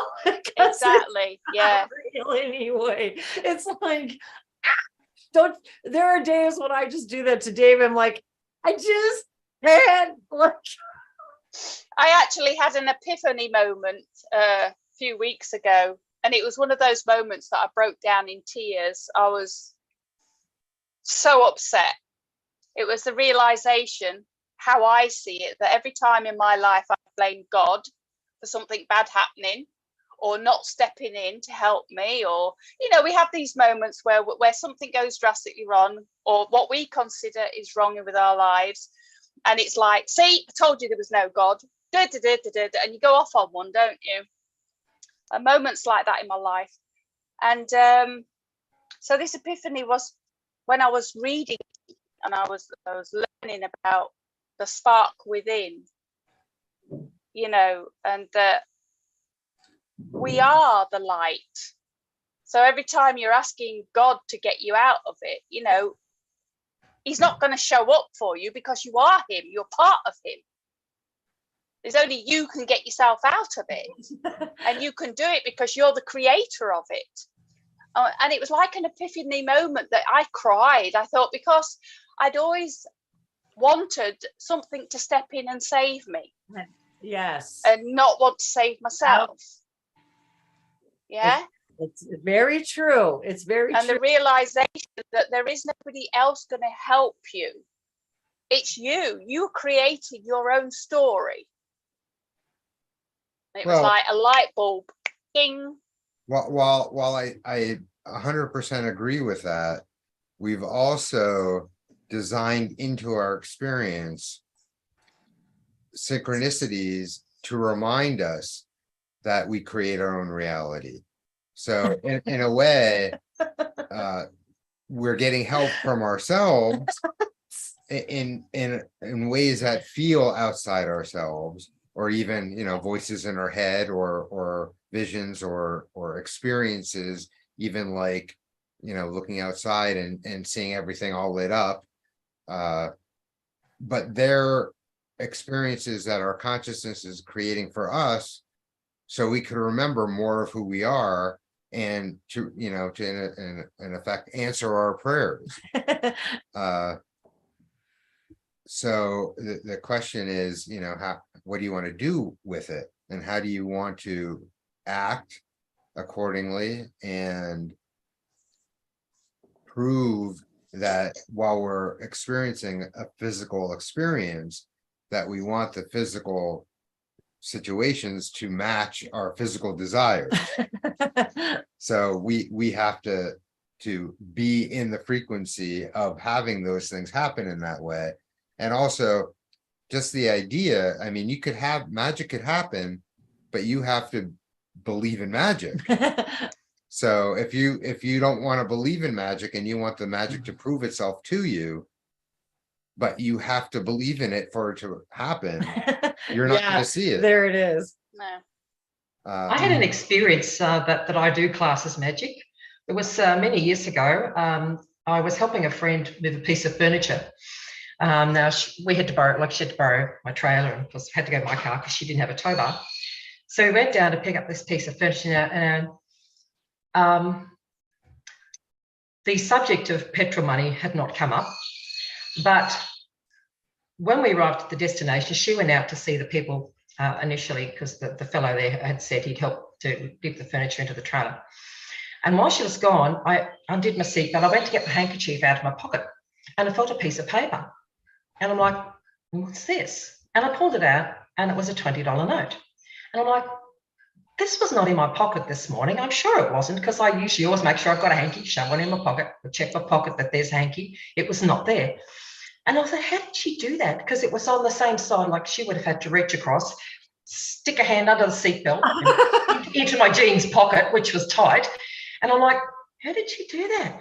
And when she came back, and I said, you're pretty clever. How did you manage that? And she said, what are you talking about? I said, you stuck $20 in my pocket. She said, no, I didn't. I said, well, it wasn't there this morning. And she said, no, I've got it. She said, I was going to give you $20 petrol money. She said, look, it's here in my purse. She opened up her purse, and it was not there. What? Yeah. So I always believed in magic before then, but that was my first actual experience of real magic, and I've never forgotten it.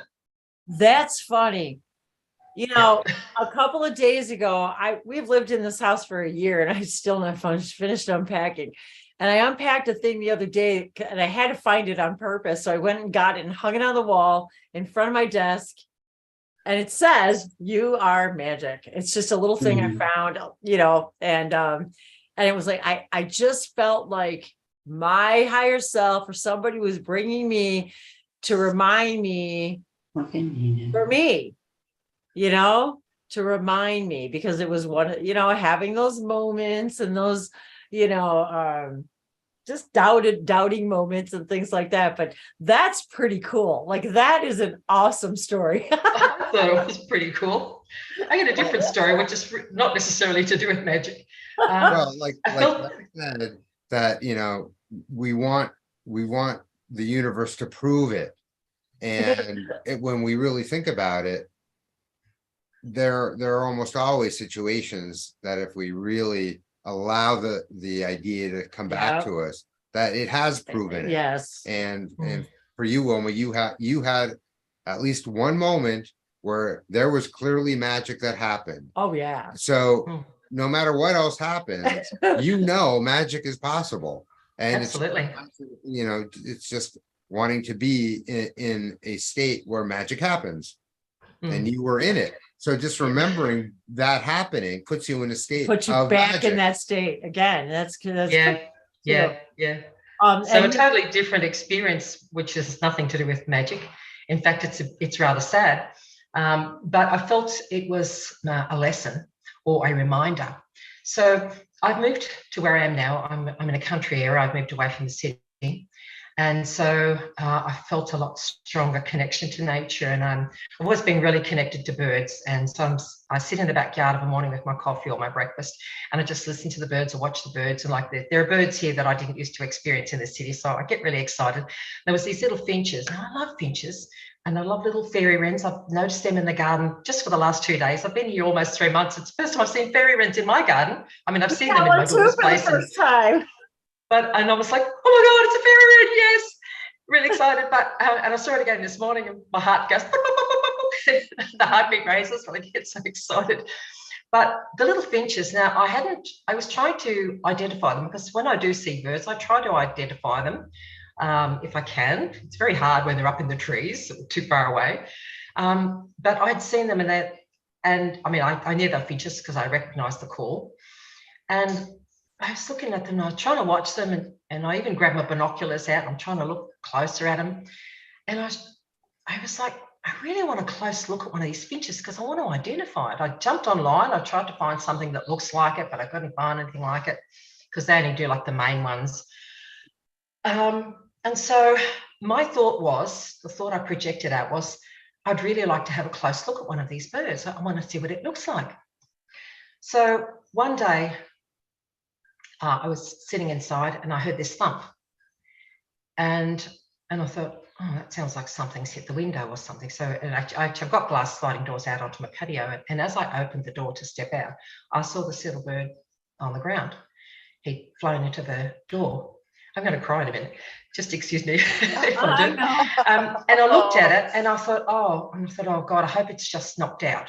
So I sent it some Reiki, and I sent some prayers up, and I asked angels to come in and help. And I just continued to do that for several minutes, and then eventually kind of got the message like, you knew it was gone. Like, you knew all along it was gone. I'm like, yeah, I know, but I just really wanted to try. I was hoping it wasn't gone. And then so once I sort of, really became, I knew that it was dead. And the thing was, and I picked it up and I cradled it in the palms of my hands, and I cried and I cried and I cried, because it's like I heard the words in my mind. It was like, well, you wanted to have a closer look at this bird, and now you have. And I was like, but I didn't want to see it this way. I'd just as soon not have seen it than have it sacrifice itself just so that I could have a closer look. So that was a really sad moment for me, and a lesson to be careful what you ask for. Be careful what you think. Yeah. That too. Yeah. Yes. Some of the things, like when doing this Course in Miracles, now I've got other books that I've been reading as well that are very much tying in with the Course in Miracles. It's like aha moments. Oh, that's in the Course in Miracles, that's in this book, and it's all tying in really nicely. And when you realize that you, me, everybody in this world is the creator of our reality, number one, And then you've got the secondary reality going on of agreements that you don't know you're really agreeing to, but you are. It's a joint reality. So you have these creational pods, what you're speaking, and everything that's coming out of your mouth, the universe will give back to you, and it doesn't matter if you didn't mean it. You've put that out there. That is out there, whether it be negative or positive, it's there. So that's your own personal experience. And then you've got this other pod. You've got all these pods, and they're like full of ideas of people, the collective. So like when somebody says about war, excuse me for 1 second. We want to say bye to Sacred Geometry Music, who's yes, bye. I just wanted to say sorry. goodnight. I know it's late for you. Sorry, I can find how to go out. I'm searching for the exit button. I don't know if you can kick top me out. right. Yeah, I know. Usually it's top right, but there isn't. Maybe because you put me relate, or I don't. I will kick you out. Yes, you can kick me. Thank you Thank you so much. for being here. We really appreciate Yeah, it was a lot of fun, and a lot of good luck for your future, Wendy and Dave, and everyone as well. Goodbye. Thank you so much. Okay, I just want to make sure the next time he comes in, he can come back. Okay. Yes, so I was saying about these ideas that we project, and even though we might not mean them, yours got taken literally to that time. And when the realization comes to you that every thought can transpire into it happening, and then I was saying on the bigger collective, even though, like, for example, what's happening in Ukraine, I don't watch the news anymore. I haven't watched the news. I refuse to watch it because I don't want to give my consent to anything. Dave and I we haven't watched TV or the news in, well, I haven't watched TV in probably, I don't know, 3 years, 4 years. Longer than that, but. Well, yeah, mine's, I haven't had a telly for 7 years now. I don't watch any of that. I don't participate in it because it's just too easy to give an opinion, even if you don't realize it. Yeah, your thoughts, everything. I mean, even trying somebody's spaghetti bolognese, and you might say, "Oh, I don't like that." Well, there was no need to say it, was there? You've got to just be mindful, and these books are all telling me, be mindful, and that's what it means. Be careful of your thoughts. Wow, she said that yesterday. Oh my God, the lady I've been watching, that she's doing just a YouTube series on the Course of Miracles. So that's what I was watching. And anyway, she says, how many did she say? 60? No, 60,000, 80,000. You guys can look it up, I think. But I think she said we think 82,000 thoughts a second. A second. Yeah. That doesn't surprise me, because my brain sometimes is like, it's like how, yes, and it's like, imagine how all of those thoughts that are, and this is where, let's talk about what awakening really means. And I think that's what it really means, is conscious thought, that you begin to understand thoughts, things, what you are no longer just thinking in mainstream, like, oh my God, I hate this. Oh my God, look at her. What the hell is, we're constantly throwing that out with our thoughts, and we don't even realize it. That's what I mean. We've all been asleep. We've all been in this sleep. So, and that's the other interesting thing, that here on Earth, our experience here in this avatar body, this is our sleep state. Yes. This freaks me out every morning when I wake up and go, this isn't the real thing. I just left what was real. Yeah. But even that's not real. It's still just your consciousness. Just another version of reality. And it's yeah. And then I will do the same thing, Beverly. I'll be like, Dave, just, it doesn't matter. Like nothing matters. Like it doesn't mean anything. If it doesn't mean anything, what the, why am I here? What am I doing? Exactly. Yeah. Why? It's like, what the, why do I even, why? It's like you just, it's like your brain starts to melt because you're just like, wait a minute, everything ever I thought to be true is not true. And I know that this truth is the truth and I can't function now. It's like, and also there's that moment when you realize that the God within is really running the show. And your ego has been fighting that all the way because it wants its own way. And God is nudging you, the soul is nudging you and saying, but if you do it this way, it'll be better. And we have a contract to fulfill. You have a contract to fulfill with me. You know, you agree to have these experiences and you need to try and do them. I'm not going to make you do them because you've got free will, but, you know, you'll be on the treadmill again if you don't. You know, when we meet up and we have a chat about it and you say, well, how many of your list did you complete? None. Okay, bye.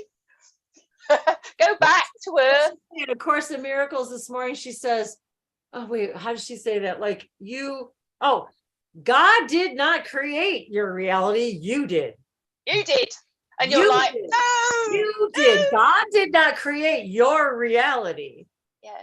No. You did. You did. So God ain't going to save it either because you're the God. Yeah, exactly. God provided you the gift of being able to create whatever you want. Yeah. So and because of free will. Yeah, some of the So you see, the other thing about all this free will, how much free will have we actually got? Because our free will tends to get us into trouble all the time, doesn't it? It does.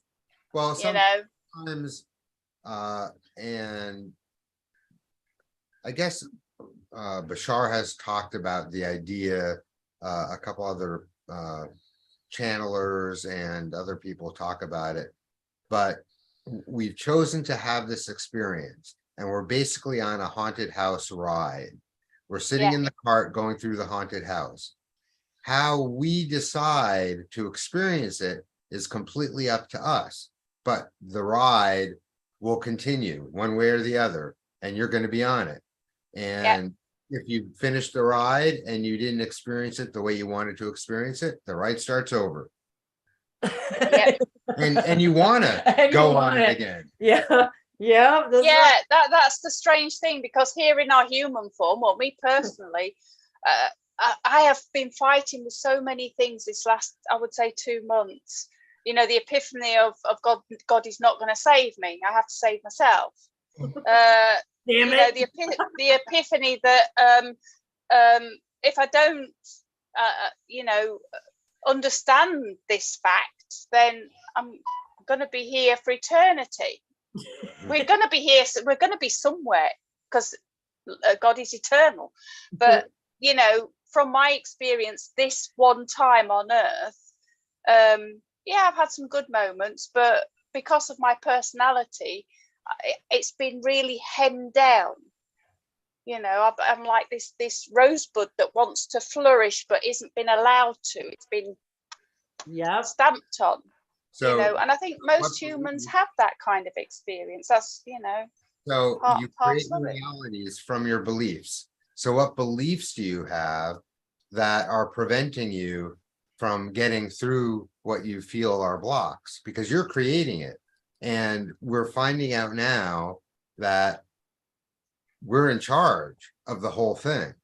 Yes. So you look at it as though we've had a lot of challenges, and that's how we will experience it. Or we could look at it as though they were positive growth experiences, and they helped us to be in a position where we can now choose to consciously create the reality that we want to enjoy.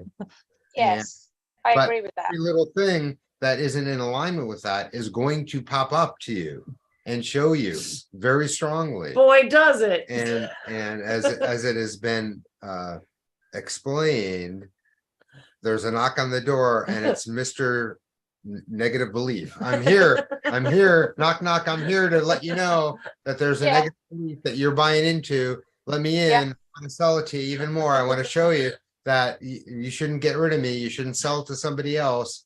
It's a really valid belief, and you can't do without it. And the more you release these beliefs, and you're not getting rid of them because you contain everything. You're just choosing to focus elsewhere with them. The more of those that you get rid of, the more show up, because that's what you want. And I sort of look at it almost like we're in training to be in a higher dimensional state where thoughts become things immediately.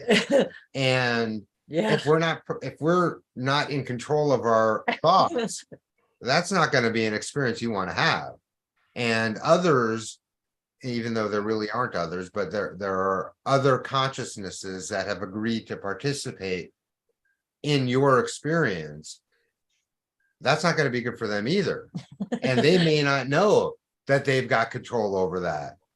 So so we're in training for that. And the people who are in the higher frequencies of going through these stages are sort of the first ones to practice really being owners and creators. Well, because sure, in our dream state, in our real state, we can create everything instantaneously, and and all that. So when we come here to experience process, and all of a sudden that whole process starts to speed up, and then you start to realize, oh shit, thoughts create things, and my thoughts are running amok, man. I better get a check out stuff because now we're literally becoming aware of the manifestations we're creating by the thoughts we don't prefer.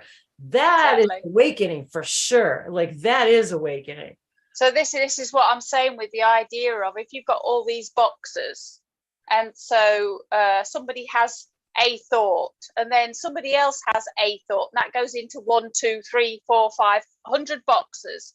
But eventually those boxes become so full of the same idea that was thought by the individual that they've got to manifest. Yes. And that's how things like war happens. It's an energy. So when somebody wants to blame one person for war, that's wrong too, because it's not. It's an energy that's from the collective. It can't be just from one person. It's just not realistic to think that way. And that's how we have unconscious thoughts. We're just moving with the collective, what do you call it, default, the collective default. Yeah. Because you actually create the entirety of your reality, you're also seeing what you think is a collective thought process happening, which is creating war, for instance. But what that's really showing you is within your consciousness, you have a belief that there are idiots out there that want war. And as you start eliminating those thoughts from your conscious thinking, then you start seeing less and less of examples. That, and pretty soon you hear about peace breaking out and so forth, and you go into a reality where there are less and less people. Oh my God, that's so weird that you said that just now. I had a flashback to yesterday. You guys talk about emotions when we wake up and we start having these epiphanies at the stupidest stuff.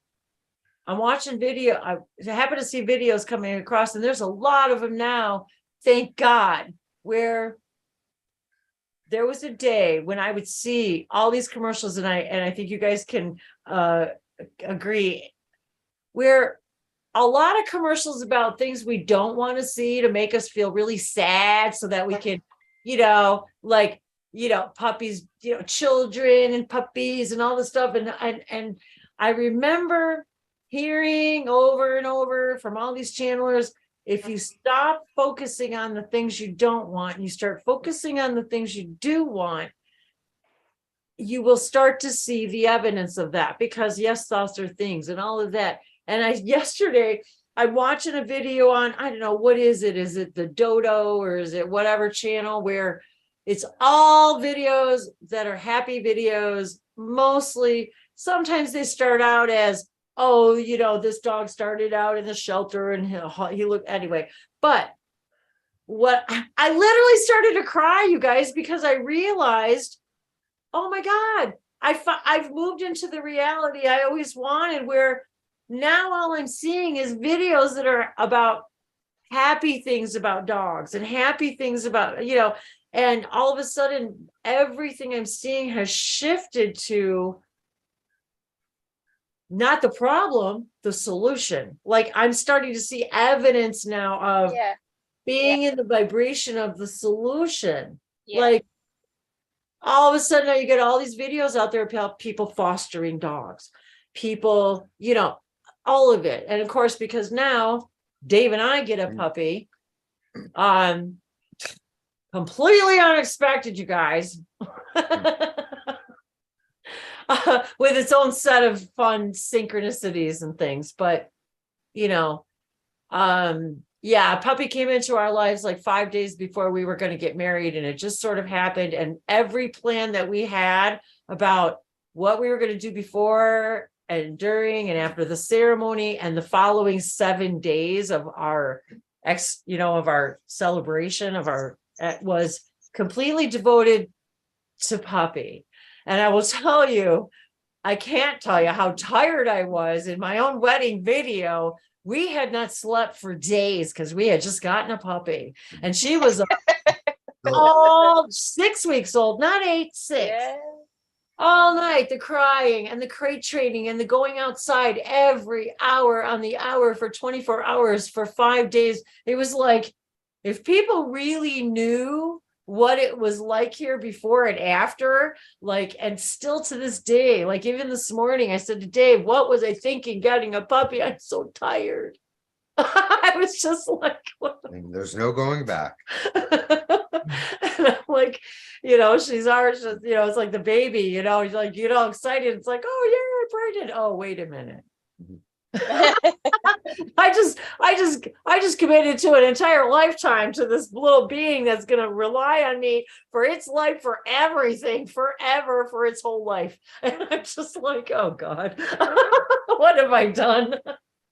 And every aspect of taking care of her and raising her, we're also looking at it from a higher perspective. Yes. Everything we do, from feeding her to how and communicating with her. Yes, and belief systems and people, how to train your dog. I mean, everything, you know. We had been planning on how to feed a puppy for months. We had been researching it before she even ever came into our lives, in the event that, because we wanted to take this new approach. And for any of you who remember or have watched, and thank you for being with me that long, watched my videos, I started my channel, and I believe that my dog Ranger, who was a part of those videos from day one, you guys, he was the reason I was out there in the woods to begin with, because I was out there with him walking, and all these epiphanies and all this other stuff started happening, and I started crying in the woods because things were talking to me, and you know, and so. But Ranger was an intricate part of my growth and awakening process, and also my catalyst for making videos to begin with, in a lot of ways. And so our relationship, so he transitioned about 2 years ago, and so Dave and I had even talked about when I had Ranger, and then right after and since he had transitioned, how much we would love to have a puppy together, start from a baby stage, you know, and then when that came, see what I mean, you guys, talk about manifesting thoughts or things. And then I kept saying, you know, oh, I want a puppy, but it wasn't the puppy necessarily, I think, that I wanted that feeling again. I wanted that connection again, that heart, that unconditional love. And even though, yeah, she makes me crazy, and today she ate something off my plate she wasn't supposed to eat, and now I'm thinking, oh my God, is she okay? You know, and it's like, so, and then I feel like, oh my God, I'm failing as a puppy mom. I left something out that she shouldn't eat. You know, it's like, oh my God, get a grip, girl. She hasn't completely agreed yet. to communicate telepathically.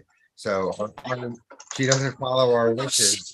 It's just, I think I don't know. So I do hear her telepathically, but anyway, so apply to our telepathic desires. So talk about manifesting when you least expect it. And the other thing is I had given myself a limited belief that said I didn't want us to have to create a co-creation with a new being and our soul in our lives unless he and I were like a unit. Together, a unit. Even though we were a unit. Mm-hmm. So as the wedding got closer, it was almost like my higher self was going, oh, okay, I think you're ready. And then she just walked into our lives. It was like my neighbor had gotten a puppy and she just happened to talk about it. And she says, and by the way, she has siblings. And I was who need a home. And they need a home right away. And I was like, David, I looked at each other and it was like, that was what we were waiting for. We didn't want to go looking. I did the shelter. I was looking at shelters. And all of a sudden I could just hear my higher self say, stop. She's gonna find you. You don't have to look. And I stopped looking.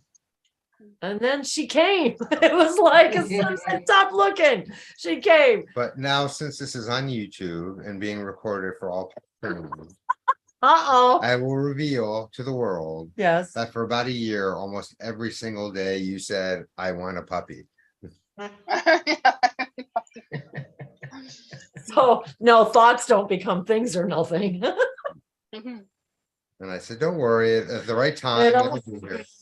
Yeah. So anyway, and then I swore I would not get a puppy living where we live in this house because it's not the perfect scenario. I don't have a fenced in yard. It's very, very mountainous here. It's not easy to go traversing with a puppy. We have very little flat space. So at the same time I was saying, I want a puppy, my other negative self was saying, well, you can't do that. You don't have this and you don't have that and you don't have that. And I don't even know if I really actually let that go. I just sort of like didn't think about it anymore. So yeah, I guess I just let it go and I let the whole idea go. As soon as I let everything go and all resistance, every resistance I had, as soon as I let every resistance go, guess what showed up? And this is just a metaphor for anything in you guys' life, puppy or whatever. So yeah, just thoughts become things and we have to act. And then I asked, that's why I said to Dave again this morning, what was I thinking? Because now I got to get up at 5 o'clock in the morning to walk her. So, and this is really why I haven't been doing a lot of videos really either, is because I'm so tired and my whole life is, my whole regime, my whatever has changed. Well, like I said, we have to follow our heart with all of these things. And you weren't thinking anything, because if we used our brain to contemplate these things, we certainly never would have gotten a puppy. Exactly. So anyway, that was just kind of the fun story of the last month or so. But yeah, and it was like all this just happened since November 1st, and November 1st also happened to be the year to the day that we moved into this house. So that was a whole nother like thoughts are things kind of thing, because I don't know, 3 years ago, all we were doing was talking about, oh, wouldn't it be nice to find a place together? Wouldn't it be nice to find a place that we picked out together? Wouldn't it be nice to find a place where we're living in a rural area with trees, and talk about birds? Not even kidding, you guys. We are bird. I always have been. All my videos, I've talked about birds and connecting with all of that. But Dave too, we love the birds and we feed the birds, and we're like, I get on him, birdie daddy, you have a responsibility. It's empty. And that reminds it's me, like you just. Wilma was talking about how magic didn't really play into her story about the birds, but there's a really cool app, and it's called. Oh, I was going to tell her. It's called Merlin, and the Merlin app you put it on your phone and it listens with the speaker, but it also You could take pictures. Now, obviously, if it's too far away to take a picture, the pictures won't work, but it's a bird identifier program. By sound. And It's so much fun. And I'm glad you mentioned it because and it's Merlin, which represents, magical. So it was like, oh no effing way. I was like, yeah, I've got a connection with Merlin. So yeah, you just put what area you are in the world and then you just plug it in and it just sits and it'll listen and it gives you a list literally of all the birds it can hear. And samples of their calls. It's so fun. Oh, that sounds really cool because, it's funny because, how things do manifest in that way. And you've given me this information because I was like, I need to get a book or something. And I'm wanting to get a book so that I can have a look. I used to have a bird book, but of course that was when I was married. When I left the marriage, the book stayed behind as well. Yeah. But yeah, this book it was a great book too. It had, you could see the bird they show pictures of what it would look like from underneath when it's flying, so you could recognize it's under a that's the Audubon books I used to get. The Audubon books where they were like a travel what they call field guides, and they would have pictures of all the birds for your area. They would have, like you said, the kind of the silhouette they of a bird. Describe it and they describe the call, what it sounds like. Yeah. And I was thinking, I need to get one of those books. And here you're talking to me about this app. So maybe that's what I should be looking for. It's just nice to be able to, you can't, well, it does show a little photo of the bird too, though. Can you then look at? You could actually take a picture of the bird. Oh, and you can also take and a photo of it and identify it. It finds the likely matches. Okay. So that's cool too. So I mean, you can do it by sound identification or by photo. So that's cool. We sit on the front porch and I just run it for a couple minutes, and every bird it hears, it pops up. That would be so cool because sometimes I hear a bird call and I think, oh, I want to know what kind of bird you are, but I can't see you because you're in the tree behind all the foliage. And it surprises me sometimes. Like the other day, like when we first moved here, we did it, and I hadn't. Wow, what is it? The not nightingale. Anyway, and I was like, oh, we have those birds here. Wow, that's cool. Mockingbirds. Excuse me, mockingbirds. I was like, really? So I love your sweater, Beverly. You look so warm and comfy. I'm gonna come and crawl in her sweater. She disappeared. She disappeared. Oh well. I think Vivian's collapsed out of us there. Yeah, Vivian, she's she's in and out of of the energy and doing stuff and just on a different note though, just sitting here listening to the conversation through from the beginning, and talk about light language, we talked about water and shower, and various other things, and I'm just sitting here listening. It's just all floating around in my brain, and then all of a sudden I kind of had this revelation. It was when Beverly said something. She was talking about the ascension and how Mother Gaia is going to ascend regardless of whether we go with her or not, but she's going. And I do have a connection.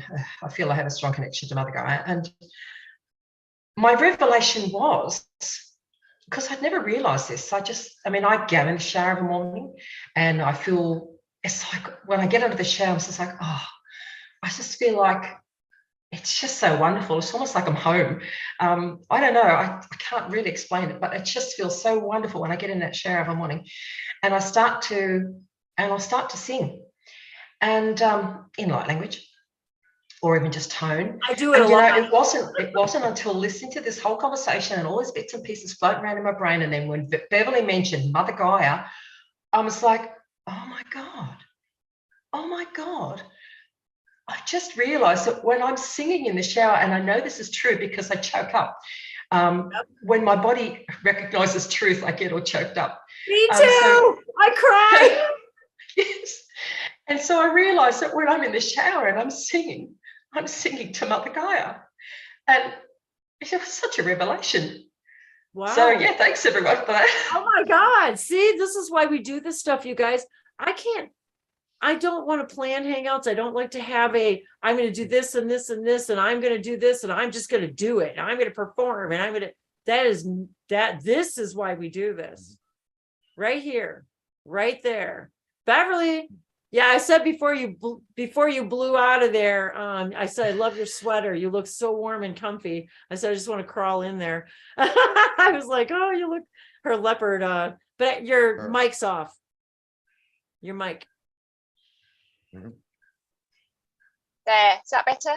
Yeah, that's better. It's because it's cut out twice. I've lost you completely. But obviously it's winter here, and this is my cuddly. But every time there's energy, and when they were doing the light language earlier on, sweating buckets. It just came over me in a whoosh, and literally sweating buckets. And I thought, well, I haven't got a t-shirt on underneath. Usually I'd pile it off. But last week I was working with a new energy, and I was very unsure about whether I wanted to go down a particular road because I didn't know what I was getting myself into. But I went along with it, and it was with Carly, the energy of Carly. Oh, yes. And before, because I thought about it and then gave consent to it in my higher way, the energy came into my room here, and it was so strong I was physically nearly sick. It was just overpowering. My whole body started shaking like mad. The sweat was running off me, and I just felt this overpowering. I thought I was going to be sick. I've never felt so much energy, and it lasted for about an hour, and then it calmed down once the meditation was over and done with. Amazing. That was the strongest ever connection I'd felt. And I very strong. I tell Dave this a lot too, that one of the things I like doing about these hangouts is I often will start to talk about things that I forget to talk about. Like, I don't make videos about it, but it's like it's kind of like, this is, what did I say that? Oh, this is ascension. It's like what you just said. You're like, you're sweating, and and I want to say we're sort of in, it's like I don't want to say we're freaking out, but we're like just so immersed in all of it. And it's just so beautiful. And sometimes we don't know what to do with it all. But yes, the sweating and the hot, and you start to burst into tears in it, but it's not like it's not sad, but it's all encompassing. It's like so strange. And that's why, and I'll be going through the stuff, and I'm like, and I'll even say to Dave, should I turn on the camera now so everybody can see what ascension really looks like? I know, yeah. It's like, this is what it's like. It's like, well, what did I say to you? Because I sometimes text you, don't I? And I said to Wendy the other day, I said, sometimes I just want the steak. From the movie The Matrix, just give me the steak.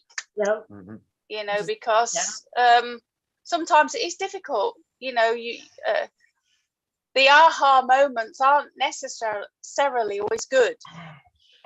They are very much coming to terms with yourself. It is. And what that means for you. And it's just so many layers of it, because it's coming to terms with ourselves, coming to terms with what we understand. And then when you understand, it's not really what we think it is. And that, my mom transitioned this year. That was a big deal for me. And so, but all those things that you have attached to all that stuff, it all just starts to I want to say the knots start to unravel. It just, all the things that you were all so tied up about, all of a sudden they just sort of, you realize like, why, okay, wow, I was holding on to that because I was so afraid of what she might say or what she might think or what she might see, that, you know what I mean? That I was like, I didn't even realize how many things I was holding back, even though she doesn't really watch my videos or anything. It was like, but I realized I was holding all kinds of things back out of fears. What are people going to say? What is she going to say? All of it. So when you realize how much of your life, I can't speak for everybody, only myself, how much of my life I've spent in fear. Yes, me too. Even when you don't realize it, you've been in fear. Even now I do things in fear. And even Dave will say that, well, how is that perspective serving you right now? And it's, I guess it's serving me to show me I don't need it. Or if I do need it, then I need it. And why do I need it? I just need it for today. It's like, so, I also don't want to always feel like I need, because this is what happens to me. I'm always in, oh my God, something's wrong. I have to fix myself. There's something wrong with me then. And then I go about the business of, having to unwind and unravel all these belief systems and, analyze it. And it's like, because we're told you gotta find it. You gotta find it. You gotta dig for it, or it's going to keep resurfacing. Dave doesn't always agree with that.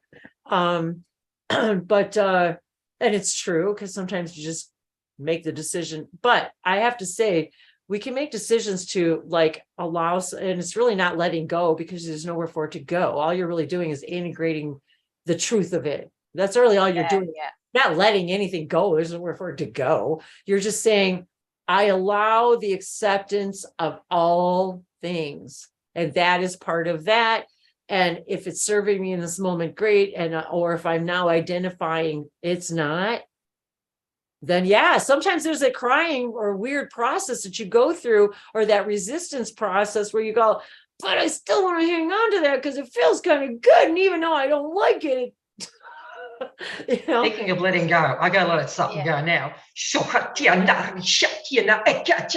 got this really bad pain in my back suddenly hit with this discussion. I don't know where it's come from, and I'm all sweaty, and I've got this pain in my back that's come out of nowhere.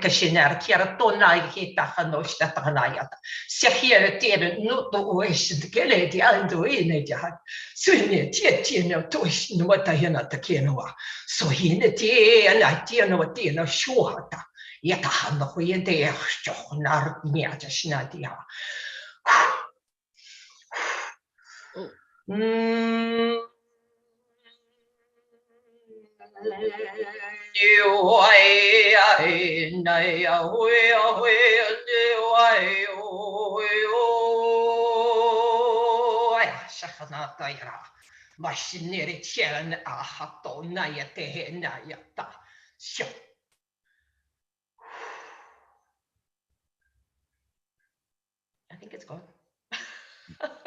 Well done. And also to shikahima iwa shahainiki awutuha. Itukuhutu kuahiba imaha. And I will say in the shower, I say things that I am scared to put on YouTube, like, because because it's so strong and powerful. It's almost like you think it's something wrong or scary, but it's not. No, it's just not. Your soul having a new expression. And yet even me today, after 8 years, still will hesitate to put these things out there, because if somebody's tuning in for the first time, oh my God, what are they going to think? And how's it going to sound? And, and yet there's also somebody else who may say, oh my God, there's somebody just like me. And now I don't feel so weird. So there's that side of it too. But you're right. I can get very loud in the shower, especially when it comes to light language. And there's some stuff that comes out. I'm like,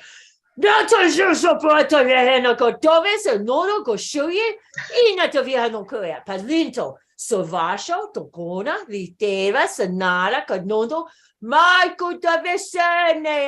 almost like I'm yelling at myself, but I'm not. It's like, it's like I'm telling myself, get rid of this shit.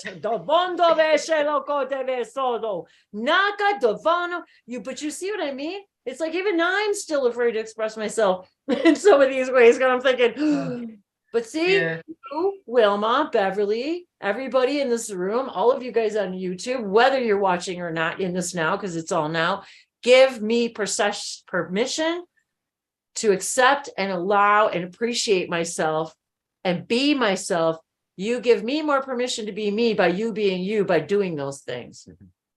So Bev, how does it feel now after you have integrated some of the Kali energy? How has that changed you? Good question. Well, it's only been a week. What have I noticed different this week? don't know really. I haven't had anything untoward. The energy that was come through, I haven't actually called her forward as yet, because I wanted to find out more about the Kali energy and what I was working with, which I've done today actually. And again, it just popped up on YouTube. It's amazing how things turn up when you want them to. Do you think it's a coincidence that we are doing this book together?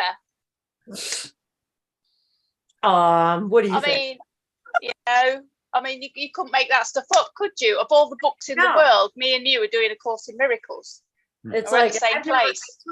I've been hearing about A Course in Miracles for probably the last 10, 12 years, and I've never ever once even been really inclined to even look into it. And it just so happened, as I do every day, and I will just throw this out there to you guys too, when you buy the manifestation journal, one of the things that I do is I do write things in my journal every day, and calling in that energy will obviously, bring in that energy as well. But that really was not what I was going to say at all. Not even close. I'm like, what was I going to say? Doing the book, the Course of Miracles. Together. I couldn't believe it after all of these years. Oh, like you said that's what it was. Like you said, it just so happened that I don't know what made me even think about it. Something made me even think about it or something. But anyway, this lady pops up in my YouTube feed that I've never ever seen before, and she happens to do the Course of Miracles lessons. She does one a day, every day, for a whole year, and then she starts over. And it's all like 5 minutes long. I don't have to read anything. All I have to listen. And can I ask who it is? And I love this lady, the way she delivers it, because for her, I bet it's the same lady I'm listening to. I can't remember her name. No, her name is Janet Weissman. Thank you. Weissman. Yes. Because you were hearing the name Weissman for days. For days, I swear to God, you guys, I wrote it in my journal. I wrote Weiss, then I wrote Weissman, then I wrote Wise Man. I'm not joking. And I said to Dave, and then she pops up. I said to Dave, I said, I've been writing this name. That means I have to watch out for the name Weissman. I am not even joking, you guys. How'd you spell Weissman? Weissman. So all of a sudden, I see her feed, Janet Weissman. She's doing, and all it said was ACIM. And I said, wait a minute, what's that? Mhm. I was like, oh, wait a minute. That's the acronym for A Course in Miracles. And I was like, Janet Weissman. I said, Dave, damn it. I said, I guess I have to watch these. I was like, because every day, that's what I was going to say. Every day I asked myself, what do I need to hear and see and experience today for my highest growth and development? Who pops up with this lady in A Course in Miracles? Never heard, and I'm like, and because they're only 5 minutes long, and she's like, don't do more than one a day. Don't skip ahead, and I'm like, because the first thing I said to Dave was, I got to catch up. Like I told you guys. And then when she says that, I said, and then Dave said today, well, just do 5 in a day. I said, Dave. It bites you in the bum. I don't know how or why, but it does. I know. I said, and I told her, I said, I have to do this the way it was intended and the way she received it. I said, the one who received A Course in Miracles says, deliver it this way. And I started working with the Bashar Sacred Circuits from Sirius, the way he said to do it. And once I did it the way he said to do it, then it was like, okay, now you can fly. Now you can go and do it your way. Do you know what? A lot of people I've read up about, when they do A Course in Miracles, things start happening for them. I'm telling you. Finished it. It's directly. I published the book. A Course in Miracles is actually Jesus. Somebody has actually channeled it from direct from Yeshua.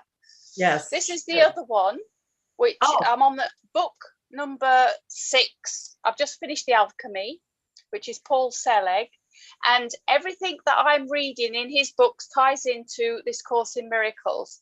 Now this is a priesthood. He channels the priest Melchizedek. Oh, Melchizedek.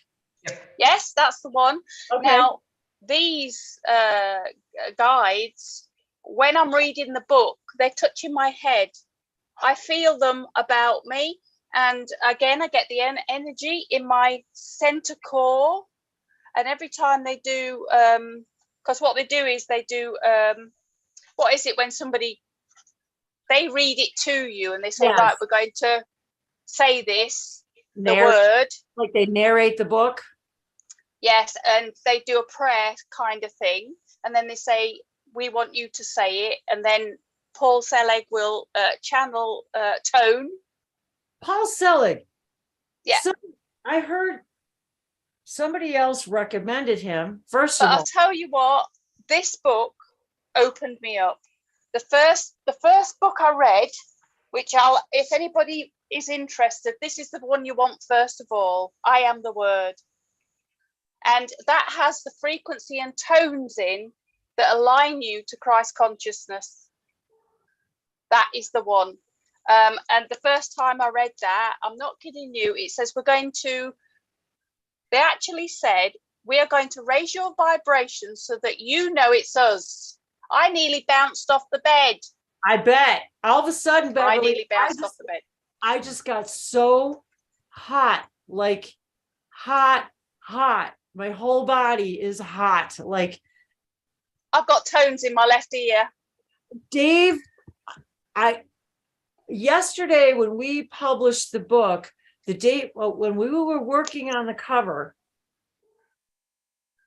I said to Dave, I keep hearing the word alchemy over and over again. I said, there's something on this page, on this cover, I said, that they're telling me is alchemy. Like they're telling me it carries the energy of alchemy.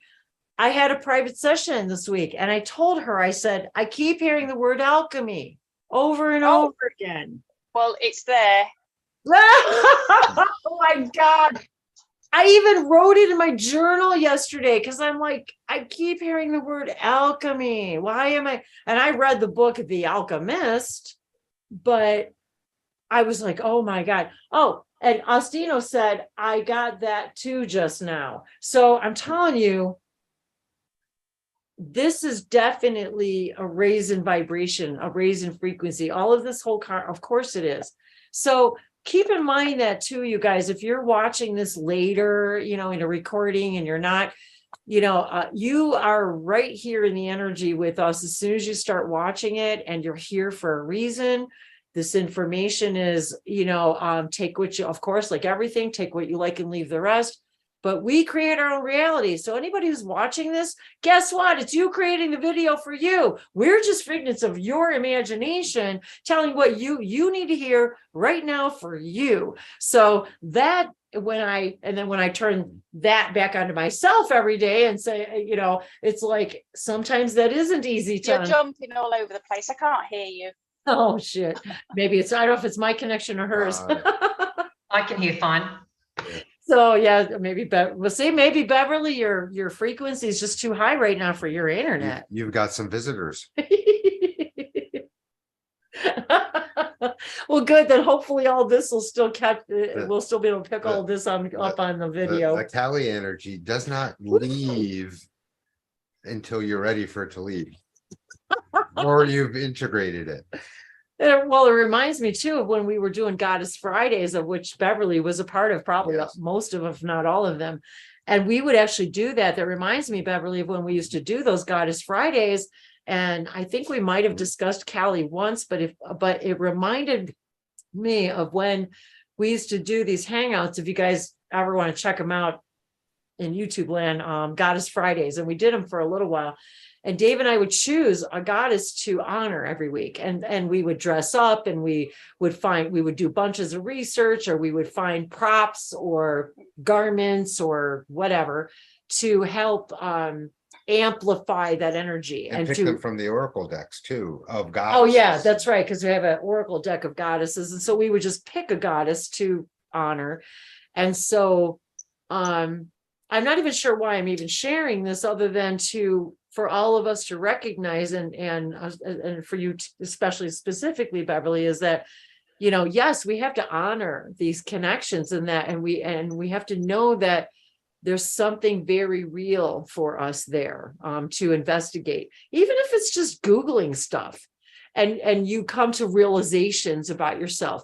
But yeah, Well, that energy is definitely there, and Dave can feel it. We can see it. We can feel it hovering around you. Well, when Bev talked about the idea of, asking God for help, Right. and realizing that you have to do it yourself. Well, the Kali archetype energy comes to help. It's you, it's part of you, because you contain it, but Yes. The help is there. I think that's why I wanted to work, bring her forward, to help overcome some of the problems that I find I feel keeping me back, and things that I found out about myself, my galactic self, that I have come to terms with.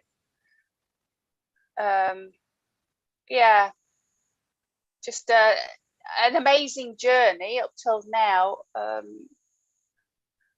I want to say that the number 7, and I want to say hey to Astino about this too, because we sort of touched on this a little bit privately too in a couple of chats, but the idea of the number 7, and this being a 7-year, I don't know why, you guys, but I think for a lot of reasons, this is a very significant year. And of course, we could say that every year. They said it for 2010 and 11 and blah, blah, blah, and 2012 and 12,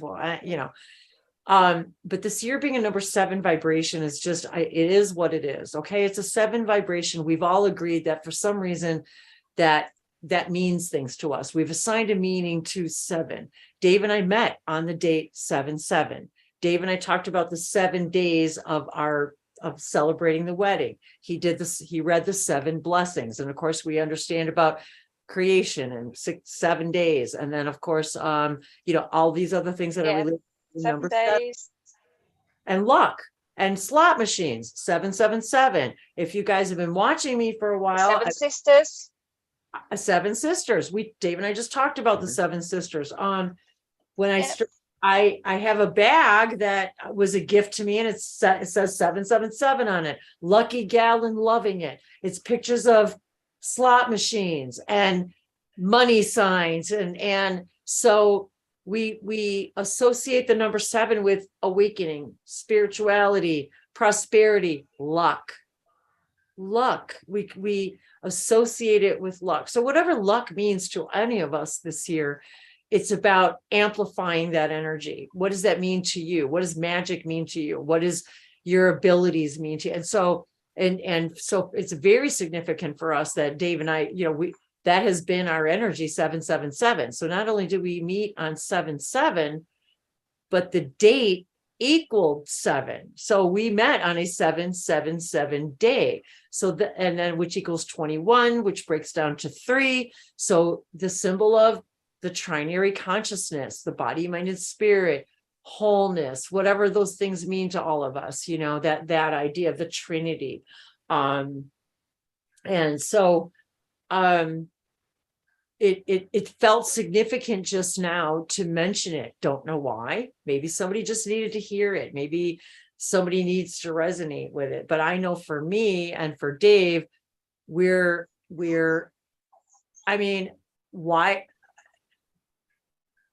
all these things have come to fruition for me this year, and for Dave this year, so I feel that maybe that way for a lot of us. And then if you're someone who is into the idea of the whole ET first contact, Dave and I have another YouTube channel called Open Contact TV, which we haven't done a lot of material on yet, but the idea is opening the idea to the idea of this is the year, according to Bashar, where the window starts to open, where all of us start to open to the idea that, oh my gosh, what would that be really, really like if we got to meet someone from another star system? We get to live Star Trek. We get to live Star Wars. We get to Why do you think we all came? Because we thought this was a pretty cool time to be around. We thought that this 2023 would be a pretty cool time in our, fake time as we create time, to have a powwow like this, and so I think again, when people have got to understand that, we're all made of stardust, which means that, our incarnations are not just human. No, they are not. And that's what people realize that and get to grips with that. And that was a big, that was kind of a big thing for me this morning too, when I was going through the idea of these sacred symbols and things, well, all the stuff that I've been writing all this time, all these symbols and stuff. And, it's true. They even said that to me too, is because, okay, so when I started studying these Bashar sacred symbols that he brought from Sirius, I've been asking and asking and asking for more. I want more. Where's the rest of the symbols? And then I remembered him saying, I think in one of the events, something like, some of you will begin to receive the next sets of symbols.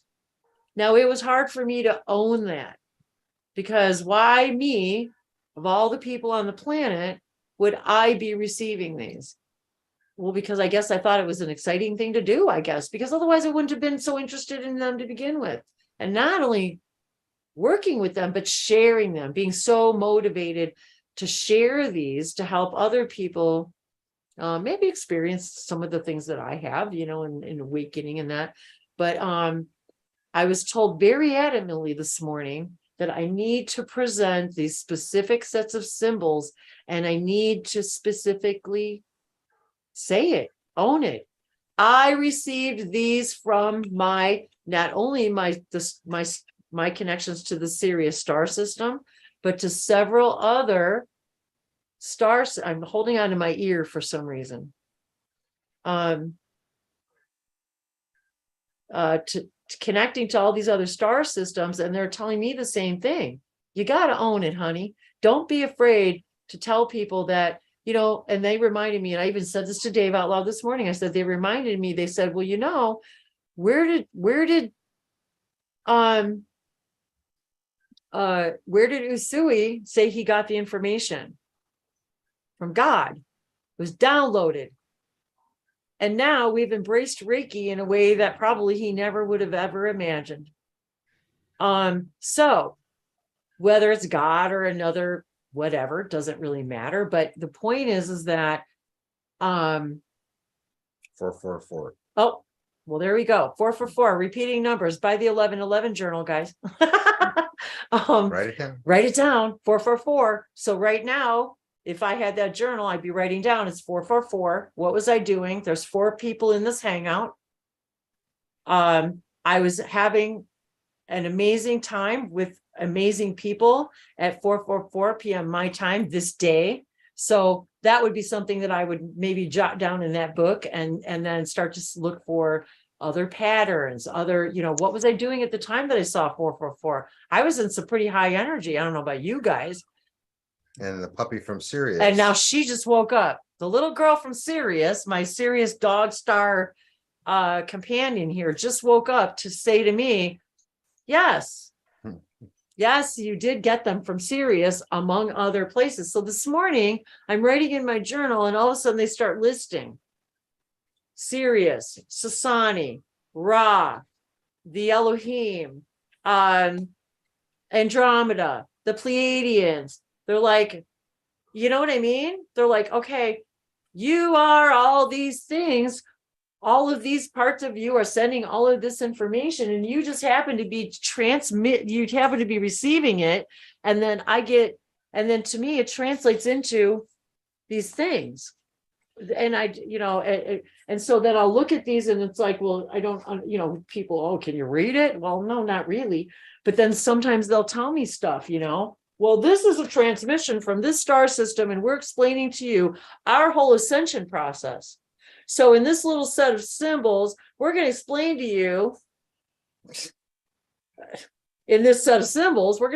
you, our whole ascension process that we went through, and why we're helping you guys right now.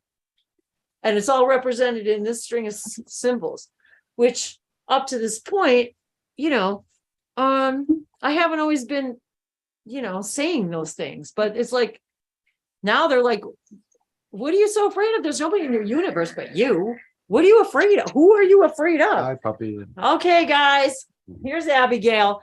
She has gotten so big, Abby. Yeah.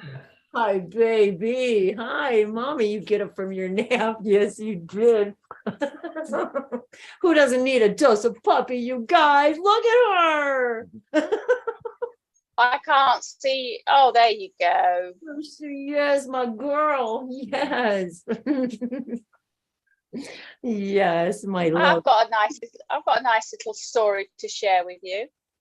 I was telling Wendy the other day, I sent her a video of a young lady that I really love her voice.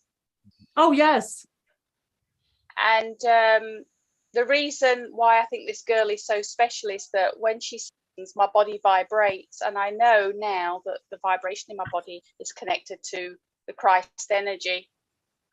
That's the way I feel now. Whenever I get something and it vibrates really high, it's connected to the Christ energy in one way, shape or form. And I saw this young lady singing and I just started vibrating really quite high. And I thought, wow. So I asked the question in my head, is this girl, does she carry in the vibration to carry to the world? And as I sat watching her sing her song, a van pulled up outside my window, and I've got like a picket fence that you can see through the middle.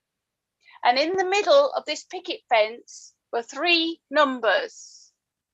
What were they? No. 3 numbers. 333? 333. No way. And that gave me my answer, that girl has been sent to sing her voice to raise the consciousness of whoever hears her. And I'll tell you what, if I told you her name and you went and listened to her, you get chills all over your body. She is just amazing.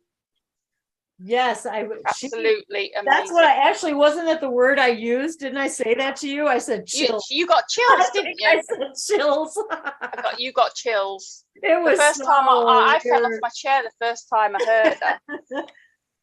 I saw something. Oh, here it is, right here in front of me. You know what, you guys, you cannot make this shit up. I swear to God. Look at these numbers right here. Yeah. Christ consciousness. 333. Oh, yeah, you know, yeah. You both ways as well. As above, so below.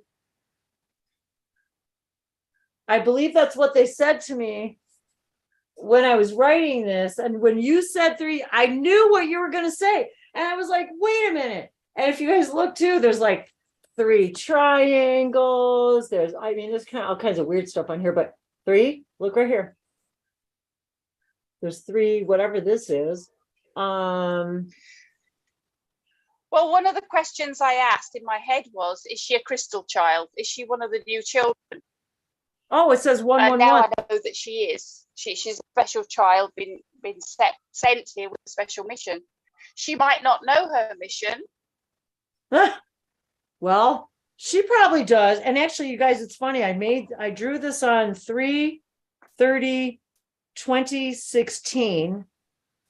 So it's 2016 when I made this. So 2016, 6, 7, 8, 9 is a 9 year. So we've got literally the 369 energy in the date that I drew these, which is probably why I drew the things that I did. 369 energy, and it's 339. And then when you add up the whole date, 9, 10, 12, 34, 50, it actually equals the number 6. And number 5 is the symbol for humanity. So they were sort of showing me like, how do I say this? Like assisting humanity, like, the 5-fingered beings. That's why humanity is the symbol for humanity is number 5, because we have 5 fingers, 5 toes, 5. Yes, yeah. Extremities. So anyway, but the whole message in this whole thing was about Christ consciousness coming to Humankind. Humans. Yeah. So how do I, when people will ask me, well, how can you translate my symbols, or yes and no. I can only tell you the vibration maybe that I'm feeling, but then sometimes they'll say, this is the Andromedan Council and we have some codes for you, kind of thing. So anyway, have we exhausted all the subjects yet? No, never. Have we touched on a few things? I was like, what else is left?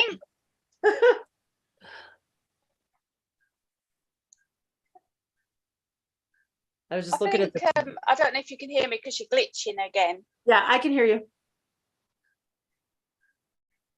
Yes. Yes, I can. I think it's Beverly that's glitchy.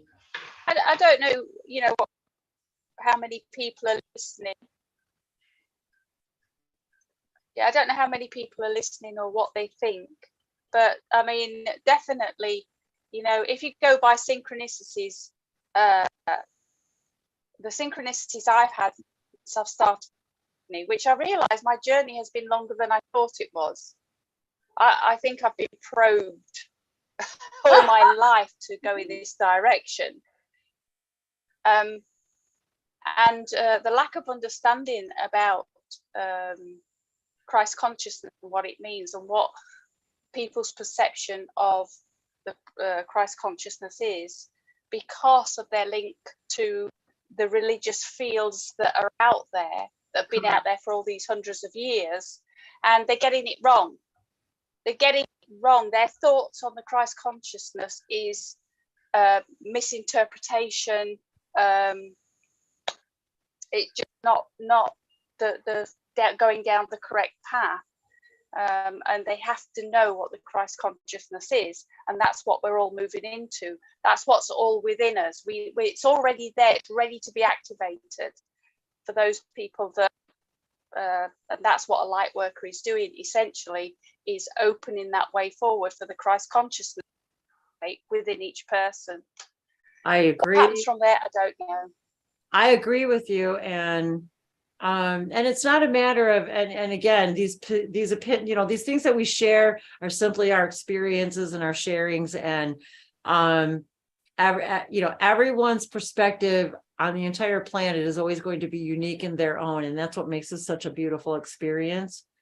Yet I will say that I vibrate, I resonate with the words that you just said, and that I believe that, yes, that whole thing is very much misunderstood. And I believe that that's exactly what's going on. And yes, if once we truly understand that religion was created by man, and, that whole thing, that Christ consciousness really doesn't have anything to do with those sorts of things. And so, yes, I believe that me, you, all of us are really tapping into that energy. And and even they're even saying to me today, right now, you couldn't have even drawn those things unless you're in that vibration, and so, and I don't know that I've ever even really shared that page before, but there is only now, and we're making it all up. And the only reason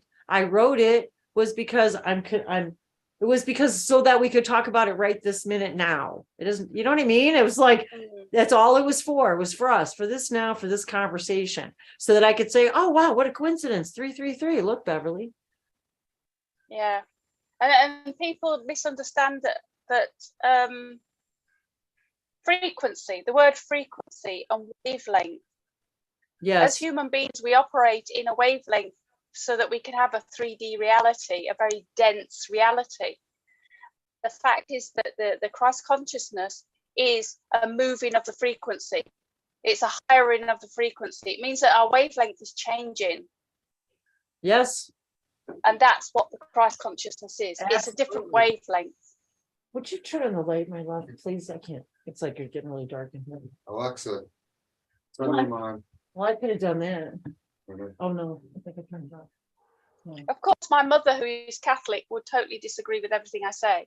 Well, I understand that too. And that's why I don't, I stay away from, we talk spirituality, not religion. And so, because there's, so many ideas about that, but, Yeah. but yes, I think too that yes, it's all, do you want to come up here with mommy? You want to come see everybody and get famous on TV? Alexa, turn on sunroom. I don't know if that's going to be any better. I think I'm going to need this lamp. It's getting dark. We should probably get going soon anyway. You guys we're like definitely on, over time, but there is what's time, and we just all, we just follow our highest joy. And so I wanted to thank everybody obviously out there who's been hanging out with us and watching. And thank you, Ostino, for all of your interactions. I love it. I think it's great. It's very exciting to hang out with you guys. This has been so nice. Oh wow, oh my God. Woo! it's like when you turn the lights on in the bar. It's like, oh my God, what happened? Okay, come here. What's he doing? I can't pick her up from the couch. I keep doing that. I'm getting a sore back from picking. She's gained so much weight in the last 2 weeks that it's like I can't even believe it. I said she's got big, hasn't she? She is. She's got big. She's, Hey. Yes, she's gonna go find all the things she's not supposed to chew on here. Now she's got a tissue. Of course. Hey, little lady. Yeah, she's when we got her, she was 5 pounds, and now, which I'm not sure what that equates to. And now she's, what did I say today? She was 17 and a half pounds. So she's really grown fast. But 17, 16, 8 kilos. 8 kilos. Wow. So she's getting up there. She's only expected to be about maybe 30 pounds, maybe around there. So not real big. Ranger was much larger than that, and much heavier. He was like twice that. But yeah, anybody who hasn't seen Ranger, he's in a bunch of my old videos. And I've seen Ranger. He's lovely. He is. I know. Sweet. And he's actually on my screensaver on my laptop, so I get to see him every time I turn on my computer. I get to see my screensaver. I was reading. Oh, cheers, guys! It was wonderful to talk to you guys, Ostino. He says, I'm a 25-year-old from Michigan and love to see your guys' little slice of heaven you're willing to share. Thank you again, and stay strong. It only gets better. Thank you, Ostino, so much. So yeah. For any of you guys who don't know where we are, we're now I can actually see in here now. We're here in Alabama in the United States. We sort of migrated here by, I don't know, synchronicities, I guess. And one of the things that, we haven't necessarily decided that this is our, where we want to be or stay. It's like I haven't even finished unpacking and it's been a year. But sometimes, like I told Dave, I said, I ask myself why a lot of times, because things are not really the way I would prefer them necessarily. There's a lot of preferences that are not being met here in this part of where we live. But anyway, I always know we have what we need when we need it and why we need it. And I told Dave, I said, well, you know what? Maybe if the only reason I was supposed to have this stepping stone, the stopover here where I am, is maybe so that I could be reunited with Abby. If that's the only reason I came here, well, then what more of a reason do I need? And so when we ask, it is given. When we ask, the answer is always given. It's how good of a receiver are we being? And I've been asking and asking and asking because things are not the way I prefer. Why am I here? Why am I here in this place, in this house, in this particular neighborhood, in this particular part of the country, in this particular city?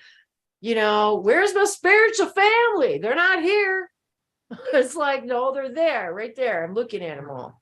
So, well, I could say the same here. And then I hear loud. Nobody here. And that's what I hear loud and clear. Well,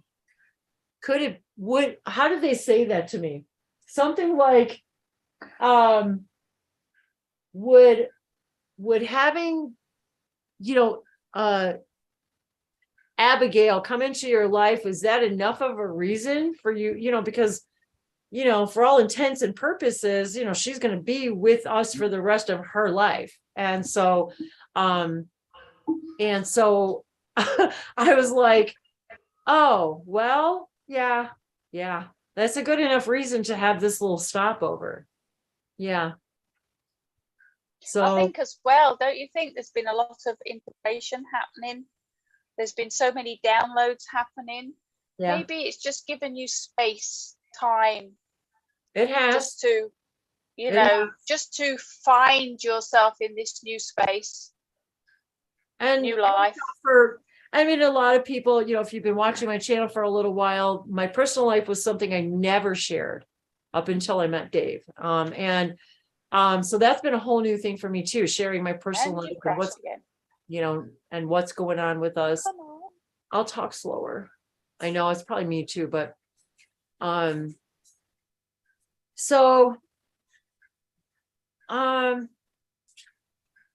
know that, we're drawn to places for particular reasons. And, we were just talking about us sharing, privately. And then I forgot what I was going to say about it, actually. I agree with being drawn to places where you need to be. I mean, I feel like where I am now, I was drawn to come here. I really resisted for about a month. And I was like, you really want me to go there? What do I want to go there for? It gets too hot, it gets too cold. And well, I do know somebody here. Strangely enough, it's my ex. But, I just, it's like what you said, Beverly, like I'm kind of essentially on my own. Like I don't have, as yet anyway, because I've been here less than 3 months. But I left all my spiritual community behind, all my friends, and they were all on the same page. And here, like there's no one. And like my ex and his partner, I mean, they're lovely people, they're good-hearted and everything, but they're not, on the same vibrational resonance. And so I'm like, yeah, I know I've been sent here for a reason, but I don't know what it is yet. And I guess, there are moments of perhaps loneliness, but I know it's just early days yet. So I mean, like the year is ahead of us, and I feel like it's not going to start till February. So it's like January, like up until the end of January, it's been like a time for withdrawal and retreat and just, I don't know, recouping or growing. I don't know. But I think as Beverly said, like to you, just this time for you to just be with you. That's what I was going to say too, Wilma, too, is that go. I didn't, she's right. I mean, I have been what I've received since I've moved into this house, and the things that I've experienced, and the things that Dave and I've been through, and the things that we've been through in our relationship. And I will say, just to touch on that just a little bit, meeting somebody who, becoming the closest true you can be, and then meeting somebody while you're in that vibration, there's a lot to be said for that. But there's been a lot of growth, showing sides of me I've never seen, showing him sides of me I wish I've never seen, and just moving through all of this stuff. And yet, so it's funny because we ask for a relationship, you want that partner but boy, I'll tell you, when you get it, it's like growth on steroids. It's like hard to explain. It's like, and sometimes I get mad at him too, because it's like, just be human for a minute. And you know what I mean? It's like, and I tell him that all the time. It's like living with Bashar sometimes, and I know I can be that way around people who don't get it either, who, you know what I mean? Who are like my family. And so it's kind of funny when you meet somebody who says, oh, so is that belief serving you right now? Because you can go in that frequency, and I'm going to go in there. See ya. Or would you like me to participate in this with you? Because I'll be happy to participate. We can go as negative as you want. Let's do this. And he'll be like, let's get into it. If you really want to experience this, I'll do it. Let's do it. So I get all, you get all the sides of the gamut. So yeah, just like the puppy, you got to watch what you ask for. You got to watch what because then when you get it, But again, I will say you never get what you're not ready for. You think you're not ready for it, but you'll never, ever get anything you're not ready for because it's not possible because it's just you giving it to you. That's the funny part about it. We think it's some like test or some kind of, it's like, that's why I laugh about that when Bashar says that. He's like, why would I do that? I'm you. It's like, yeah. It's like, if you want to step in the hole, go ahead. But I'm telling you, if you go this way and this way and this way, even though you think it's the long way, guess what? But go ahead. You got free will. Thy will be done. Go for it. And also, you've got to remember the other thing about people being spaced out. There's a lot of talk in the community that light workers quite lonely. Yeah, it is. I mean, you hate to say, it's but it is. It is. Yeah. Tell me if you can hear me. Bev froze a little bit. Yeah, you just got too much high energy. You got too much high energy going on there, Beverly. No. We should probably go eat dinner. I know Ostino said he had to go get food, and Bev is back. Bev is back. Is she there? Is she not there? Is she there? Is she not there? I could see Bev. I'm here. There she is. See, you got too much energy going over there, woman. We could say goodbye and just stay on Zoom. Doing this slow dance. Okay, that's a good idea too. And to all you guys out there and too in YouTube, and why we do these hangouts too is so that we can hang out like this and interact with each other. And like Dave just said, we're gonna go off the air. We're gonna go say goodbye. And yet, by the power and beauty of Zoom, if anybody who wants to still hang out in the Zoom room after we go off live, we have our little, after chats and stuff. But I think I'm going to go eat, and I know it's really late for the two of you guys too. So, but we should probably go. But yeah, I wanted to say goodbye to. We're gonna go off YouTube and close out our broadcast. But if you're in the room, please do stay in. And hey, if you guys still have access to the link and you want to come in the Zoom room and you didn't come in because you don't want to be on camera, that's fine too. We understand that. And so that's another reason why too. Dave and I do other stuff and private stuff. And so we're working on doing other things and offering private things, through the website. And so keep an eye on the website. There's always events being posted. Take a look at my new books. They're just it's just a 52-week planner, and the other one's just kind of a meditation guide with repeating numbers, and so there's some fun little things in there. But we have there are discounted sessions set up, and sort of pay what you can idea. I've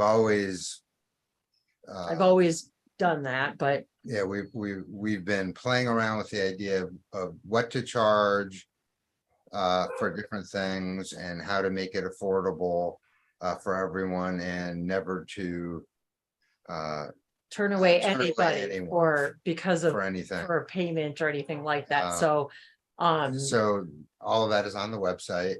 There is Dave's been working so hard. He's been working so hard. Membership available on the website, which has some content available just for members, including these light language hangouts that would be not put on YouTube. Right. So private they stuff. Would be completely private. So things that you might not want on YouTube, we could hang out and talk about. So it would be sort of like I so rarely talk about my website. Session. So I'm like, I should say something, but yeah, so we're creating events for just members, and really it's just a way to support me, support the channel, help us do our work every day. This is what Dave and I do. This is our job. It's what we do full time today. So thank you everyone for joining. And thank you for all your private sessions. And so, yeah, personal light codes for your own enhancement, oracle card readings, light language stuff, all of that's available. All the information's on the website, what it's like to have a session with me. But really, I guess like and subscribe. If you haven't figured that out, It's like, oh, like, share, and subscribe. It's like, if I haven't heard that a million times already. So, and I wanted to thank all of you for all of your support all these years, and for all of your views and your loving comments. And I appreciate everything. And if you do have comments, always please ask.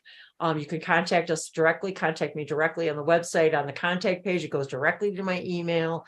And Wendy sees every comment that you post on any one of her videos.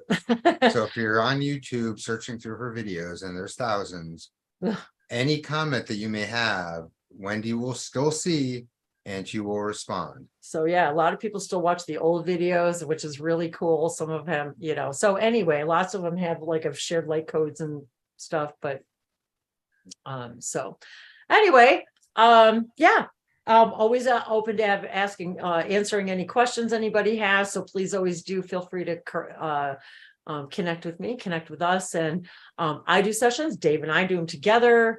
So that's kind of a whole new thing too, if that's something that people want to explore. If you have questions to ask about us, to us personally, about our journey with all of this. So yeah. And on behalf of Wendy, thank you for 8 years of YouTube. And thank all of you for 8 years of YouTube. Thank you so much. And Niatove seporo. Nilando kia television seke. Pliano kote. I forgot to show them my angels. This reminded me, the sign of love. I was in a shop the other several many months ago, actually, and I came across these angels that I collect. They're the willow angels, and one of them was a symbol. She's standing with the symbol of love, and I'll show you guys later. And the other one was a girl holding a puppy. She's holding a puppy.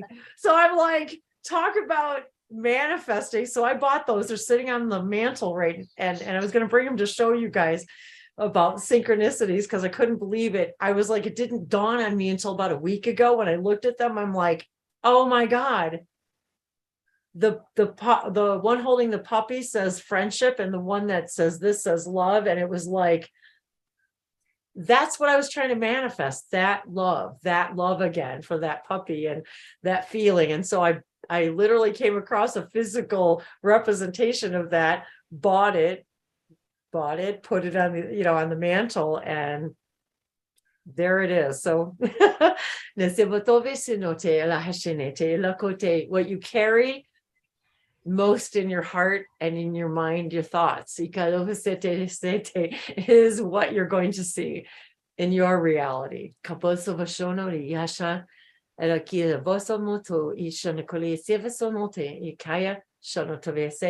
And it has been an honor to share my love and my friendship with all of you, and to meet all of you, my soul family. Thank you. Thank you. I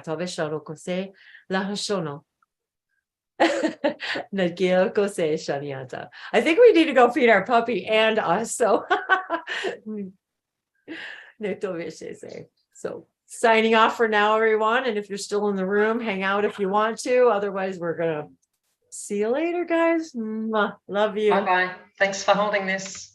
Bye. Love you. Good to see you all.